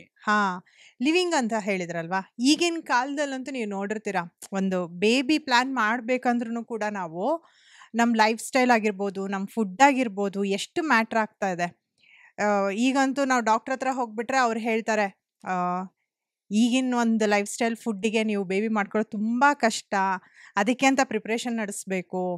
ಅದಕ್ಕೆ ಯೋಗದಲ್ಲಿ ಏನಾದರೂ ಗರ್ಭ ಸಂಸ್ಕಾರ ಅಂತ ಇದೆ ಯೋಗದಲ್ಲಿ. ಅಂದ್ರೆ ಗರ್ಭ ಸಂಸ್ಕಾರ ಅಂತಂದ್ರೆ ಪ್ರಿನೇಟಲ್, ಪೋಸ್ಟ್ ನೇಟಲ್ ಎರಡೂ ಇದೆ. ಅಂದ್ರೆ ಮಗು ಆಗಕ್ಕಿಂತ ಮುಂಚೆ ಯಾವ ರೀತಿಯ ಒಂದು ಯೋಗಾಭ್ಯಾಸವನ್ನ ಮಾಡಬೇಕು, ಯಾವ ರೀತಿಯ ಒಂದು ಡಯಟ್ ಅನ್ನ ತಗೋಬೇಕು, ಯಾವ ರೀತಿಯ ಒಂದು ಸಂಸ್ಕಾರವನ್ನ ಇಟ್ಕೋಬೇಕು ಅನ್ನೋ ಕಾನ್ಸೆಪ್ಟು ಇದೆ. ಮತ್ತು ಮಗು ಆದ ನಂತರವೂ ಕೂಡ ಯಾವ ರೀತಿಯಾಗಿ ಲೈಫ್ನಲ್ಲಿ ಈಗ ನೋಡಿ, ಸುಮಾರು ಜನ ಆಕ್ಟರ್ಸ್ ನೋಡಿ, let us speak reality. Correct. ನಮ್ಮ ಹೆಂಡತಿರು, ಏನೋ ಆ ಆಂಟಿದಿರು, ಅಕ್ಕದಿರು, ತಂಗೀರ್ನ ನೋಡಿ, ಅವರೊಂದು ಮಗು ಆಗಿದ್ ಕೂಡಲೇ ಮುಗ್ದೋಯ್ತು ಅವ್ರ ಲೈಫ್. ಅಯ್ಯೋ ಬಿಡು, ಫಿಸಿಕಲಿ ಫಿಟ್ನೆಸ್ ಇಲ್ಲ, ಅಯ್ಯೋ ಬಿಡು, ಮಗು ನೋಡ್ಕೊಳ್ಳೋದೇ ಆಗೋಗುತ್ತೆ. ಮತ್ತು ಆ ಟಮಿ ಸಾಗಿಂಗ್ ಆಗ್ಬೋದು, ಮತ್ತು ಆ ಫಿಸಿಕಲ್ ಫಿಟ್ನೆಸ್ ಆಗ್ಬೋದು, ಅದ್ರ ಬಗ್ಗೆ ಎಲ್ಲ ನೆಗ್ಲೆಕ್ಟ್ ಮಾಡಿಬಿಡ್ತಾರೆ. ನೀವು ಆ್ಯಕ್ಟ್ರಸ್ನ ನೋಡಿ, ಯಾಕೆ ಹಂಗಾಗೋದಿಲ್ಲ? ಅವರು 2-3 ಮಕ್ಕಳಾದ್ರೂ ಈಗಲೂ ಅವರು ಅದೇ ರೀತಿ ಬಾಡಿ ಮೇಂಟೈನ್ ಮಾಡಿರ್ತಾರೆ. ಕಾರಣ ಏನು? ಅವರು ಸೆಲ್ಫ್ ಫಿಟ್ನೆಸ್ ಬಗ್ಗೆ ಹೆಚ್ಚಿನ ಒತ್ತಡ ಕೊಡ್ತಾರೆ, ಇಂಟ್ರೆಸ್ಟ್ ಕೊಡ್ತಾರೆ, ಆಸಕ್ತಿ ಕೊಡ್ತಾರೆ. ಖಂಡಿತವಾಗ್ಲೂ ಯೋಗದಲ್ಲಿ ಆ ಥರ ಇದೆ. ಪ್ರೀನೇಟಲ್ ಯೋಗ, ಪೋಸ್ಟ್ ನೇಟಲ್ ಯೋಗ, ಗರ್ಭ ಸಂಸ್ಕಾರ ಅಂತ ಇದೆ. ಸೊ ಅದನ್ನು ಫಾಲೋ ಮಾಡೋದ್ರಿಂದ, ಅದೇ ಗರ್ಭ ಸಂಸ್ಕಾರ ಅಂತಂದರೆ ಕೇವಲ ಆಸನ ಒಂದೇ ಅಷ್ಟೇ ಅಲ್ಲ. ಯಾವ ರೀತಿಯ ಬುಕ್ಸನ್ನು ಓದಬೇಕು, ಯಾವ ರೀತಿಯ ಪ್ರೋಗ್ರಾಮ್ಸ್ಗಳನ್ನ ನೋಡಬೇಕು, ಯಾವ ರೀತಿಯ ಮಂತ್ರಗಳನ್ನು ಚಾಂಟ್ ಮಾಡಬೇಕು, ಯಾವ ರೀತಿಯ ಆಸನಗಳನ್ನು ಮಾಡಬೇಕು, ಯಾವ ರೀತಿಯ ಪ್ರಾಣಾಯಾಮ ಮಾಡಬೇಕು, ಯಾವ ರೀತಿ ಧ್ಯಾನ ಮಾಡಬೇಕು, ಯಾವ ರೀತಿ ಊಟ ಮಾಡಬೇಕು. ಸೊ ಇದ್ರ ಬಗ್ಗೆ ಎಲ್ಲ ಹೇಳ್ಕೊಡ್ತೇವೆ. ಅದನ್ನ ನಾವು ಗರ್ಭ ಸಂಸ್ಕಾರ ಅಂತ ಕರಿತೀವಿ. 100% 100 ಜನಕ್ಕೆ 100 ಜನ ಗರ್ಭ ಸಂಸ್ಕಾರ ಆದಂತವರ ಮಗು ಆದ ಕೂಡಲೇ ಮಗುನು ಒಳ್ಳೆ ಸಂಸ್ಕಾರದಲ್ಲಿ ಬೆಳೆಯುತ್ತೆ, ಬಂದಿರುತ್ತೆ, ಮತ್ತು ಇವ್ರು ಕೂಡ ಕಂಪ್ಲೀಟ್ ಆಗಿ ಪರಿವರ್ತನೆ ಆಗಿರ್ತಾರೆ. ಅಂದ್ರೆ ಈಗ ನಮ್ಗೆ ಮಗು ಆದ್ಮೇಲೆ ಲೇಡೀಸ್ಗೆ ಮೆಂಟಲ್ ಹೆಲ್ತ್ ಆಗಿರ್ಬೋದು ತುಂಬಾ ವೇರಿ ಆಗ್ತಾ ಇರುತ್ತೆ, ಅಂತ ಮೂಡು ಇದು ಎಲ್ಲಾನು ಇದ್ರಲ್ಲಿ ಕಂಟ್ರೋಲ್ ಹೊರಟೋಗುತ್ತೆ. ಯಾರು ಯೋಗದಲ್ಲಿ ಇರ್ತಾರಪ್ಪ, ಯೋಗಾಭ್ಯಾಸವನ್ನ ಯಾರು ಮಾಡ್ತಾ ಇರ್ತಾರೋ ಅವರೆಲ್ಲರೂ ನಿಜವಾದ ಯೋಗಿಗಳು. ನಾನು ಹೇಳ್ತಾ ಇರೋದು ಈ ಇನ್ಸ್ಟಾಗ್ರಾಮ್ ಯೋಗಿಗಳಲ್ಲ, ಆಯ್ತಾ? ನಿಜವಾದ ಯೋಗಿಗಳನ್ನ ಹೇಳ್ತಾ ಇರೋದು. ಯಾರು ಸೀರಿಯಸ್ ಆಗಿ ಯೋಗ ಜೀವನ ಪಾಲಿಸ್ತಾ ಇರ್ತಾರಲ್ಲ ಅವ್ರಿಗೆ ಯಾವುದೇ ರೀತಿಯ ಮೂಡ್ ಸ್ವಿಂಗ್ ಆಗ್ಲಿ ಇರೋದಿಲ್ಲ, ಯಾವುದೇ ರೀತಿಯ ಹಾರ್ಮೋನ್ ಇಂಬ್ಯಾಲೆನ್ಸ್ ಆಗ್ಲಿ ಇರೋದಿಲ್ಲ. ಕೆಲವು ಜನ you need to understand something. Preach what you practice. Correct. ನೀವೇನು ಪ್ರಾಕ್ಟೀಸ್ ಮಾಡ್ತಾ ಇದ್ದೀರೋ ಅದನ್ನ ಮಾತ್ರ ಹೇಳಬೇಕು. ನಾನು ಸುಮಾರು ಜನ ಯೋಗ ಟೀಚರ್ಗಳು ನೋಡಿದ್ದೀನಿ, ಅವರೆಲ್ಲ ಯೋಗಿಗಳಲ್ಲ, ಯೋಗ ಟೀಚರ್ಗಳು ಅಷ್ಟೇ. ಅವರೆಲ್ಲ ಅವ್ರೇನಂದ್ರೆ ಹೇಳ್ಕೊಡೋದು ಒಂದು, ಈಚೆ ಕಡೆ ಹೋಗಿ ತಿನ್ನೋದು ಒಂದು. ಈ ಥರ ಆದಾಗ ಏನಾಗುತ್ತೆ ಅಂದರೆ ನಿಮ್ಮ ದೇಹನೇ ಬ್ಯಾಲೆನ್ಸ್ ಇಲ್ಲ ಅಂತಂದರೆ ಬೇರೆ ದೇಹಕ್ಕೆ ನೀವೇನು ಬ್ಯಾಲೆನ್ಸ್ ಮಾಡೋದಕ್ಕೆ ಸಾಧ್ಯ? ಇದು ಆ್ಯಕ್ಚುಲಿ ಒಂದು ಕ್ವಶನ್ ಇತ್ತು. ಇವಾಗ ಎಷ್ಟೊಂದು ಕಮರ್ಷಿಯಲೈಸ್ ಆಗ್ಬಿಟ್ಟಿದೆ ಯೋಗ. ಲೈಕ್ ಗೊತ್ತಾಗದ್ ಹೆಂಗೆ ಇವರೇ ಕರೆಕ್ಟ್ ಗುರುಜಿ ಇವರು ಹೇಳ್ತಾರೆ ಅಂತ ಗೊತ್ತಾಗದ್ ಹೆಂಗೆ ಜನಕ್ಕೆ? ನೀವು ಹಂಗೆ ಗೊತ್ತಾಗೋದಕ್ಕೆ ಸಾಧ್ಯ ಇಲ್ಲ. ಅಷ್ಟೊಂದು ಮೆಜಿಷಿಯನ್ಸ್ ತರ ಅಲ್ಲ. ಓಕೆ, ನೋಡಿದ ತಕ್ಷಣನೇ ಓ ಇವ್ ನಿಜವಾದ ಗುರು, ನಿಜವಾದ ಯೋಗಿ ಅಂತ ತಿಳ್ಕೊಳ್ಳೋದಕ್ಕೆ. Look at their lifestyle, look at their reality lifestyle. ಸುಮ್ಮನೆ ಅವ್ರನ್ನ ಸೋಷಿಯಲ್ ಮೀಡಿಯಾದಲ್ಲಿ ನೋಡಿದ್ರೆ ಏನೂ ಪ್ರಯೋಜನ ಆಗುತ್ತೆ. ನನಗೂ ಸುಮಾರು ಜನ ಯೋಗ ಟೀಚರ್ಗಳು ಗೊತ್ತು. ಸೋಷಿಯಲ್ ಮೀಡಿಯಾದಲ್ಲಿ ಅವ್ರನ್ನ ನೋಡಿದ್ರೆ ಅಬ್ಬಾ ಎಂಥ ಗ್ರೇಟ್ ಅಪ್ಪ, ಎಂಥ ಗಾಡೆಸಸ್ ಅಪ್ಪ, ಅವ್ರು ಏಂಜಲ್ ಅಪ್ಪ ಅಂತೀವಿ. ಅವ್ರ ಲೈಫ್ನ ನೋಡಿದ್ರೆ ನೊಣ ಬಿದ್ದಿರೋ ಊಟ ಥರ ಇರುತ್ತೆ ಅವ್ರದ್ದು. ಅಂದರೆ they have so much of problem in their health issue. ಸುಮಾರು ಜನ ಫೇಮಸ್ ಯೋಗ ಟೀಚರ್ಸ್ಗಳು ನನಗೆ ಗೊತ್ತಿದ್ದಾರೆ, ಅವ್ರಿಗೆಲ್ಲ ನೀ ಪ್ರಾಬ್ಲಮ್ ಇದೆ, ಡಯಾಬಿಟಿಕ್ ಇದೆ, ಒಬೆಸಿಟಿ ಇದೆ. ನೀವೇ ಸರಿ ಮಾಡ್ಕೊಳಕ್ಕಾಗಲಿಲ್ಲ ಅಂದರೆ ಬೇರೆಯವ್ರನ್ನೇ ಸರಿ ಮಾಡ್ತೀರಾ. ಸೊ ನಾನು ಹೇಳೋದೇನಂತಂದರೆ, ಯಾವುದೇ ಒಬ್ಬರು ಸ್ಟೂಡೆಂಟು ಸೇರ್ಕೋಬೇಕಾದ್ರೆ ಆ ಟೀಚರಿನ ಸೋಷಿಯಲ್ ಮೀಡಿಯಾ ಮಾತ್ರ ನೋಡಬೇಡಿ, ಅವ್ರ ಪರ್ಸ್ನಲ್ ಲೈಫನ್ನು ಅಬ್ಸರ್ವ್ ಮಾಡಿ, ಅವ್ರ ಅಪ್ಪ ಅಮ್ಮನ ಜೊತೆ ಹೆಂಗಿರ್ತಾರೆ ಅನ್ನೋದನ್ನ ಅಬ್ಸರ್ವ್ ಮಾಡಿ, ಹೆಂಡತಿ ಮಕ್ಕಳ ಜೊತೆ ಹೆಂಗಿರ್ತಾರೆ ಅನ್ನೋದನ್ನು ಅಬ್ಸರ್ವ್ ಮಾಡಿ, ಸ್ನೇಹಿತರ ಜೊತೆ ಹೆಂಗಿರ್ತಾರೆ ಅನ್ನೋದು ಅಭ್ಯಾಸ ಮಾಡಿ, ಅವ್ರು ಯಾವ ರೀತಿಯ ಊಟ ತಿಂತಾ ಇದ್ದಾರೆ, ಯಾವ ರೀತಿ ಆಹಾರ ತಿಂತಾ ಇದ್ದಾರೆ, ಅಂದರೆ ಯಾವ ರೀತಿ ಆಕ್ಟಿವಿಟೀಸ್ನ ಮಾಡ್ತಿದ್ದಾರೆ ಅದು ನೋಡಿ. ಮತ್ತು ಎಷ್ಟೊಂದು ಜನ ಯೋಗ ಟೀಚರ್ಸ್ 6-7 ಕ್ಲಾಸ್ ತಗೊಳ್ತಾರೆ ಪ್ರತಿ ದಿವಸ. 6 to 7 ಕ್ಲಾಸಸ್ ತಗೋತಾರೆ, 1 ಕ್ಲಾಸ್ ಅವ್ರ ಅಭ್ಯಾಸ ಮಾಡಲ್ಲ. ಸುಮಾರು ಜನ ಯೋಗ ಟೀಚರ್ಸ್ ಮಾಡೋಲ್ಲ. ಯಾರು ಎದೆ ಮುಟ್ಕೊಂಡು ಹೇಳಿ ನಾನು ಪ್ರತಿ ದಿವಸ 2 ಅವರ್ ನನಗೆ ಅಂತ ಇಡ್ತೀನಿ ಅಂತ? ಸುಮಾರು ಜನ ಯೋಗ ಟೀಚರ್ಸ್ ಮಾಡೋದಿಲ್ಲ. ಅಯ್ಯೋ ಸಾಕಾಗ್ಬಿಟ್ಟಿರುತ್ತೆ 6 ಕ್ಲಾಸು, 5 ಕ್ಲಾಸ್ ಮಾಡ್ರಪ್ಪ, ಇನ್ನು 1 ಅವರ್ ನಿಮಗೆ ಅಂತ ಸ್ಪೆಂಡ್ ಮಾಡಿ. ಸೊ ಈ ಯೋಗ ಟೀಚರ್ಸ್ ಯೋಗ ಮಾಡೋರ್ಗೆ ಸೊ ಇದೆಲ್ಲ ಕಡಿಮೆ ಬರುತ್ತಾ ಅಥವಾ ಬರೋದೇ ಇಲ್ಲ Guruji? Like BP, sugar, knee pain? ನಿಜವಾಗ್ಲೂ ನೀವು ಅಭ್ಯಾಸ ಮಾಡಿ ಯೋಗ ಬರೆದ್ರೆ ಅದು ಯಾವುದು ಬರೋದಿಲ್ಲಪ್ಪ. ನಿಜ ಮಾಡಿದ್ರೆ ಬರಲ್ಲ, ಖಂಡಿತವಾಗ್ಲೂ ಬರೋದಿಲ್ಲ. Prevention it is a prevention technique ಅಲ್ಲ. Yoga is a prevention technique. Curing technique ಕಷ್ಟ ಯೋಗದಲ್ಲಿ. ಕರೆಕ್ಟ್. ಬಂದಾದ ನಂತರ ನಿಮಗೆ ಕ್ಯೂರ್ ಮಾಡೋದು ಕಷ್ಟ ಯೋಗದಲ್ಲಿ. ಬಟ್ ಅದನ್ನ ಸುಧಾರಿಸ್ಬೋದು ಅಷ್ಟೇ. ಯಾರಾದ್ರೂ ನಾನು ಯೋಗದಲ್ಲಿ ನಿಮ್ಗೆ ಎಲ್ಲ ರೋಗನ ಗುಣಪಡಿಸ್ತೀನಿ ಅಂದ್ರೆ ಅವನು ಬೊಗಳೆ ಬಿಡ್ತಿದ್ದಾನೆ ಅಂತ ಅರ್ಥ. ಅದೆಲ್ಲ ತಪ್ಪು, ಆಗೋದಿಲ್ಲ. Prevention techniques, yogas are prevention technique. ನೀವು ಚೆನ್ನಾಗಿ ಇಟ್ಕೋತು ಅಂತಂದ್ರೆ, ದೇಹ ಮನಸ್ಸು ಹೆಲ್ತಿ ಆಗಿತ್ತು ಅಂತಂದ್ರೆ ಆಟೋಮೆಟಿಕ್ ಆಗಿ ಯಾವ ಡಿಸೀಸು ನಿಮ್ಮ ಹತ್ರ ಬರೋದಿಲ್ಲ. ಅಲ್ಲ, ಈಗ ಮತ್ತೆ ನೀವು ಹೇಳಿದ್ರಲ್ವಾ ಬಂದಿರೋದನ್ನ ಕಡಿಮೆ ಮಾಡೋದು ಕಷ್ಟ ಅಂತ. ಕಡಿಮೆ ಮಾಡ್ಬೋದು, ಕ್ಯೂರ್ ಮಾಡಕ್ಕಾಗಲ್ಲ ಅಂತ. ಆದ್ರೆ ಈಗ very rare some of the diseases as you can. Like example, ಒಂದು ಸ್ಮಾಲ್ ಎಕ್ಸಾಂಪಲ್ ಕೊಡ್ತೀನಿ. ಈ ಬೆನ್ನು ನೋವು ಸುಮಾರು ಜನ ಬರ್ತಾ ಇರ್ತಾರೆ, ಥೊರಾಸಿಕ್ ಪ್ರಾಬ್ಲಮ್, ಈ ಥರ ಬೆನ್ನು ನೋವು ಬರ್ತಾ ಇರ್ತದೆ. ಅವ್ರಿಗೇನು ಅಂತಂದರೆ ಈ ಡಿಸ್ಕಂಪ್ರೆಷನ್ ಆಗಿರ್ತೈತೆ. ಓಕೆ, ಡಾಕ್ಟರ್ ಹತ್ರ ಊದ್ ಕೂಡಲೇ ಏನಂತಾರೆ, ಕಂಪ್ರೆಸ್ ಆಗಿದೆ, ಆಪರೇಷನ್ ಮಾಡಿಬಿಡಿ, L4 L5 ಹೋಗಿದೆ, ಆಪರೇಷನ್ ಮಾಡೋಣ ಅಂತಾರೆ. ಆಮೇಲೆ ಇನ್ನೊಂದು, ನಾವು ಅಲೋಪತಿನ ಹಳೆಗಾಣಿಬಾರ್ದು. That is very very important, ತುಂಬಾನೇ ಇಂಪಾರ್ಟೆಂಟ್ ಅಲೋಪತಿ ಕೂಡ. ನಾವು ಹೆಂಗೆ ಆಯುರ್ವೇದ ನ್ಯಾಚುರೋಪತಿ ಅಂತೀವಿ, ಅಲೋಪತಿನೂ ಇಂಪಾರ್ಟೆಂಟು. ಎಮರ್ಜೆನ್ಸಿ ಆಕ್ಸಿಡೆಂಟ್ ಆದಾಗ ನೀವು ಕೂತ್ಕೊಂಡು ಓಂ ನಮಃ ಶಿವಾಯ ಅನ್ನೋಕ್ಕಾಗೋದಿಲ್ಲ, ಆಯ್ತಾ? ಎಮರ್ಜೆನ್ಸಿಗೆ ಹೋಗ್ಲೇಬೇಕು ನೀವು. So allopathy is also very important. That's only for emergency. ಓಕೆನಾ? ಸೊ ಕೆಲವು ಜನ ಈಗ ಕಂಪ್ರೆಷನ್ ಅಂತ ಹೇಳಿದ್ನಲ್ಲ, ಅಂಥವರೆಲ್ಲ ಸುಮಾರು ಜನ ನಮ್ಗೆ ಪೇಷನ್ಸ್ ಬಂದಿದ್ದಾರೆ. ನಾವು ಅವ್ರಿಗೇನು ಜಾಸ್ತಿ ಏನು ಮದ್ದು ಗಿದ್ದು ಏನು ಕೊಡೋದಿಲ್ಲ, ಎಕ್ಸಸೈಸ್ ಹೇಳ್ಕೊಡ್ತೀವಿ. ವೇರ್ ದ ಸ್ಪೈನ್ ಎಕ್ಸ್ಟೆನ್ಷನ್ ಆಸನಸ್ಗಳನ್ನ ಜಾಸ್ತಿ ಹೇಳ್ಕೊಡ್ತೀವಿ. ಆಟೋಮೆಟಿಕ್ ಆಗಿ ಅವರ ಮಸಲ್ಸ್ನ ಸ್ಟ್ರೆಂತ್ ಮಾಡ್ತಾ ಹೋಗ್ತಾ ಇರ್ತೀವಿ. Spine muscles in around the spine ಇರುವಂತದನ್ನ ಸ್ಟ್ರೆಂಥನಿಂಗ್ ಮಾಡ್ತಾ ಹೋಗ್ತಾ ಇರ್ತೀವಿ. ಅದರಿಂದ ಎಷ್ಟೋ ಜನಕ್ಕೆ ಗುಣ ಆಗಿದೆ. ಬಾಡಿ ಕೂಡ ಸಪೋರ್ಟ್ ಮಾಡ್ಬೇಕಲ್ಲ ಗುರುಜಿ, ಹಂತ ಹಂತವಾಗಿ. ಇನ್ ದ ಬಿಗಿನಿಂಗ್ ಅಲ್ಲಿ ನಿಮ್ಗೆ ಅದು ಸಪೋರ್ಟ್ ಮಾಡೋದಿಲ್ಲ. But if you keep on practice, ಆ ತಪಸ್ಸಿರಬೇಕು, ಆ ಡಿಸಿಪ್ಲಿನ್ ಇರಬೇಕು. ಪ್ರತಿ ದಿವಸ ನಾನು ಮಾಡ್ತೀನಿ ಅನ್ನುವಂಥ ಒಂದು ಸಂಕಲ್ಪ ಮಾಡ್ಕೋಬೇಕು. ಆ ಖಂಡಿತವಾಗ್ಲೂ ಯಾವುದೇ ಡಿಸೀಸ್ ಆಗಲಿ ಅದನ್ನ ನಾವು ಪ್ರಿವೆಂಟ್ ಮಾಡ್ಬೋದು ಮತ್ತು ಕೆಲವು ಡಿಸೀಸಸ್ಗಳನ್ನ ಕ್ಯೂರ್ ಮಾಡ್ಬೋದು ನಾವು. Okay, no matter what the age is, it doesn't matter. Yoga ನೀವು ಯಾವಾಗ ಬೇಕಾದ್ರೂ ಶುರು ಮಾಡ್ಬೋದು. ಅಲ್ಲ, ಈ ಪ್ರಿವೆನ್ಷನ್ ಅಂಡ್ ಕ್ಯೂರ್ಗೆ ಎಸ್, ಅದೇ ಹತೋಟಿ ತುಂಬಾ ಕಂಟ್ರೋಲ್ ತಪ್ಪಿ ಹೋಗ್ಬಿಟ್ಟಿದೆ ಅಂತಂದ್ರೆ ಸ್ವಲ್ಪ ಕಷ್ಟ. ಈಗ ಎಕ್ಸಾಂಪಲು ಯಾರೋ ಒಬ್ರು ಬಂದಿದ್ದಾರೆ, ಡಾಕ್ಟರ್ ಅವ್ರಿಗೊಂದು 2 ವರ್ಷ ಮಾತ್ರ ಲೈಫ್ ಸ್ಪ್ಯಾನ್ ಇದೆ ನಿಮ್ಗೆ ಅಂತ ಹೇಳ್ಬಿಟ್ಟಿದ್ದಾರೆ ಅನ್ಕೊಳ್ಳಿ. ಅಂಥವ್ರು ಯೋಗ, ಒಳ್ಳೆ ಆಹಾರ, ಒಳ್ಳೆ ಜೀವನ ಪದ್ಧತಿನ ಫಾಲೋ ಮಾಡಿದ್ರೆ ಆ 2 ವರ್ಷ ನೀವು ಇನ್ನೊಂದು 3-4 ವರ್ಷ ಎಕ್ಸ್ಟೆಂಡ್ ಮಾಡ್ಬೋದು ಅಷ್ಟೇ. ಅಲ್ಲ, ಮತ್ತೆ ಹೀಗಿದ್ದೂ ಕೂಡ ನಾವು ಯಾಕೆ ಯಾವಾಗ್ಲೂ ಈಗ ಶುಗರ್ಗಾಗಿರ್ಬೋದು, BP-ಗಾಗಿರ್ಬೋದು, ಮುದ್ರಾಗಳನ್ನ ಯೂಸ್ ಮಾಡಿದ್ರೆ ಖಂಡಿತವಾಗ್ಲೂ ಅದು ಕಂಟ್ರೋಲ್ನಲ್ಲಿರುತ್ತೆ, ಕ್ಯೂರ್ ಮಾಡ್ಬೋದು ಅಂತ ಯಾಕೆ ಹೇಳ್ಬೇಕು?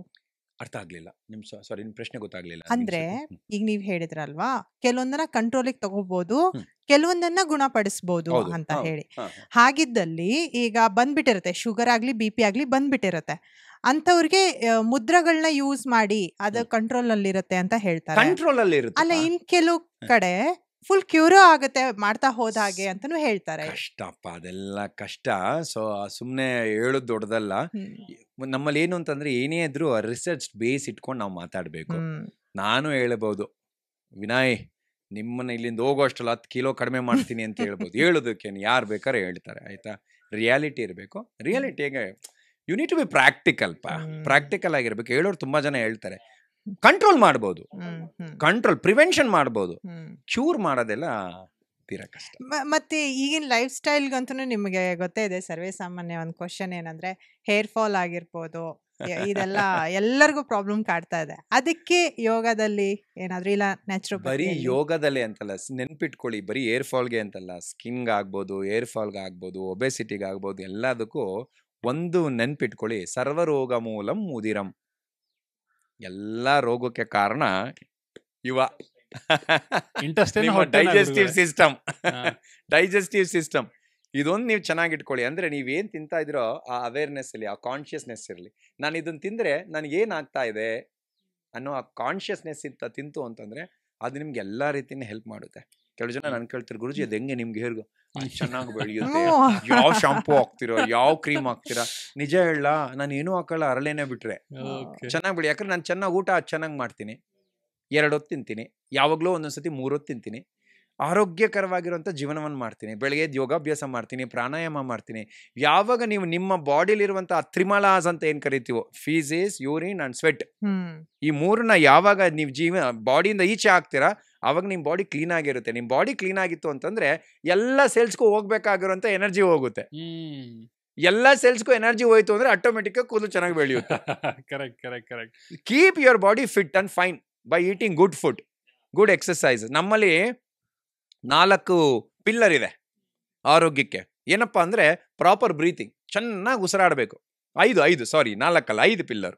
ಚೆನ್ನಾಗಿ ಉಸಿರಾಡಬೇಕು, ಪ್ರಾಪರ್ ಬ್ರೀತಿಂಗ್, ಪ್ರಾಪರ್ ಎಕ್ಸರ್ಸೈಸ್, ಒಳ್ಳೆ ಎಕ್ಸರ್ಸೈಸ್ ಮಾಡಿ, ಪ್ರಾಪರ್ ರೆಸ್ಟ್, ಒಳ್ಳೆ ರೆಸ್ಟ್ ಮಾಡಿ, ಪ್ರಾಪರ್ ಫುಡ್, ಒಳ್ಳೆ ಊಟ ಮಾಡಿ, ಅಂಡ್ ಪಾಸಿಟಿವ್ ಥಾಟ್ಸ್. ಈ 5 ಪಿಲ್ಲರ್ನ ನೀವು ಜೀವನದಲ್ಲಿ ಕರೆಕ್ಟಾಗಿ ಇಟ್ಕೊಂಡ್ಬಿಟ್ರೆಪ್ಪ ಏನ್ ಬೇಕಾದ್ರೂ ಸಾಧಿಸ್ತೀರಿ. Anything you can achieve.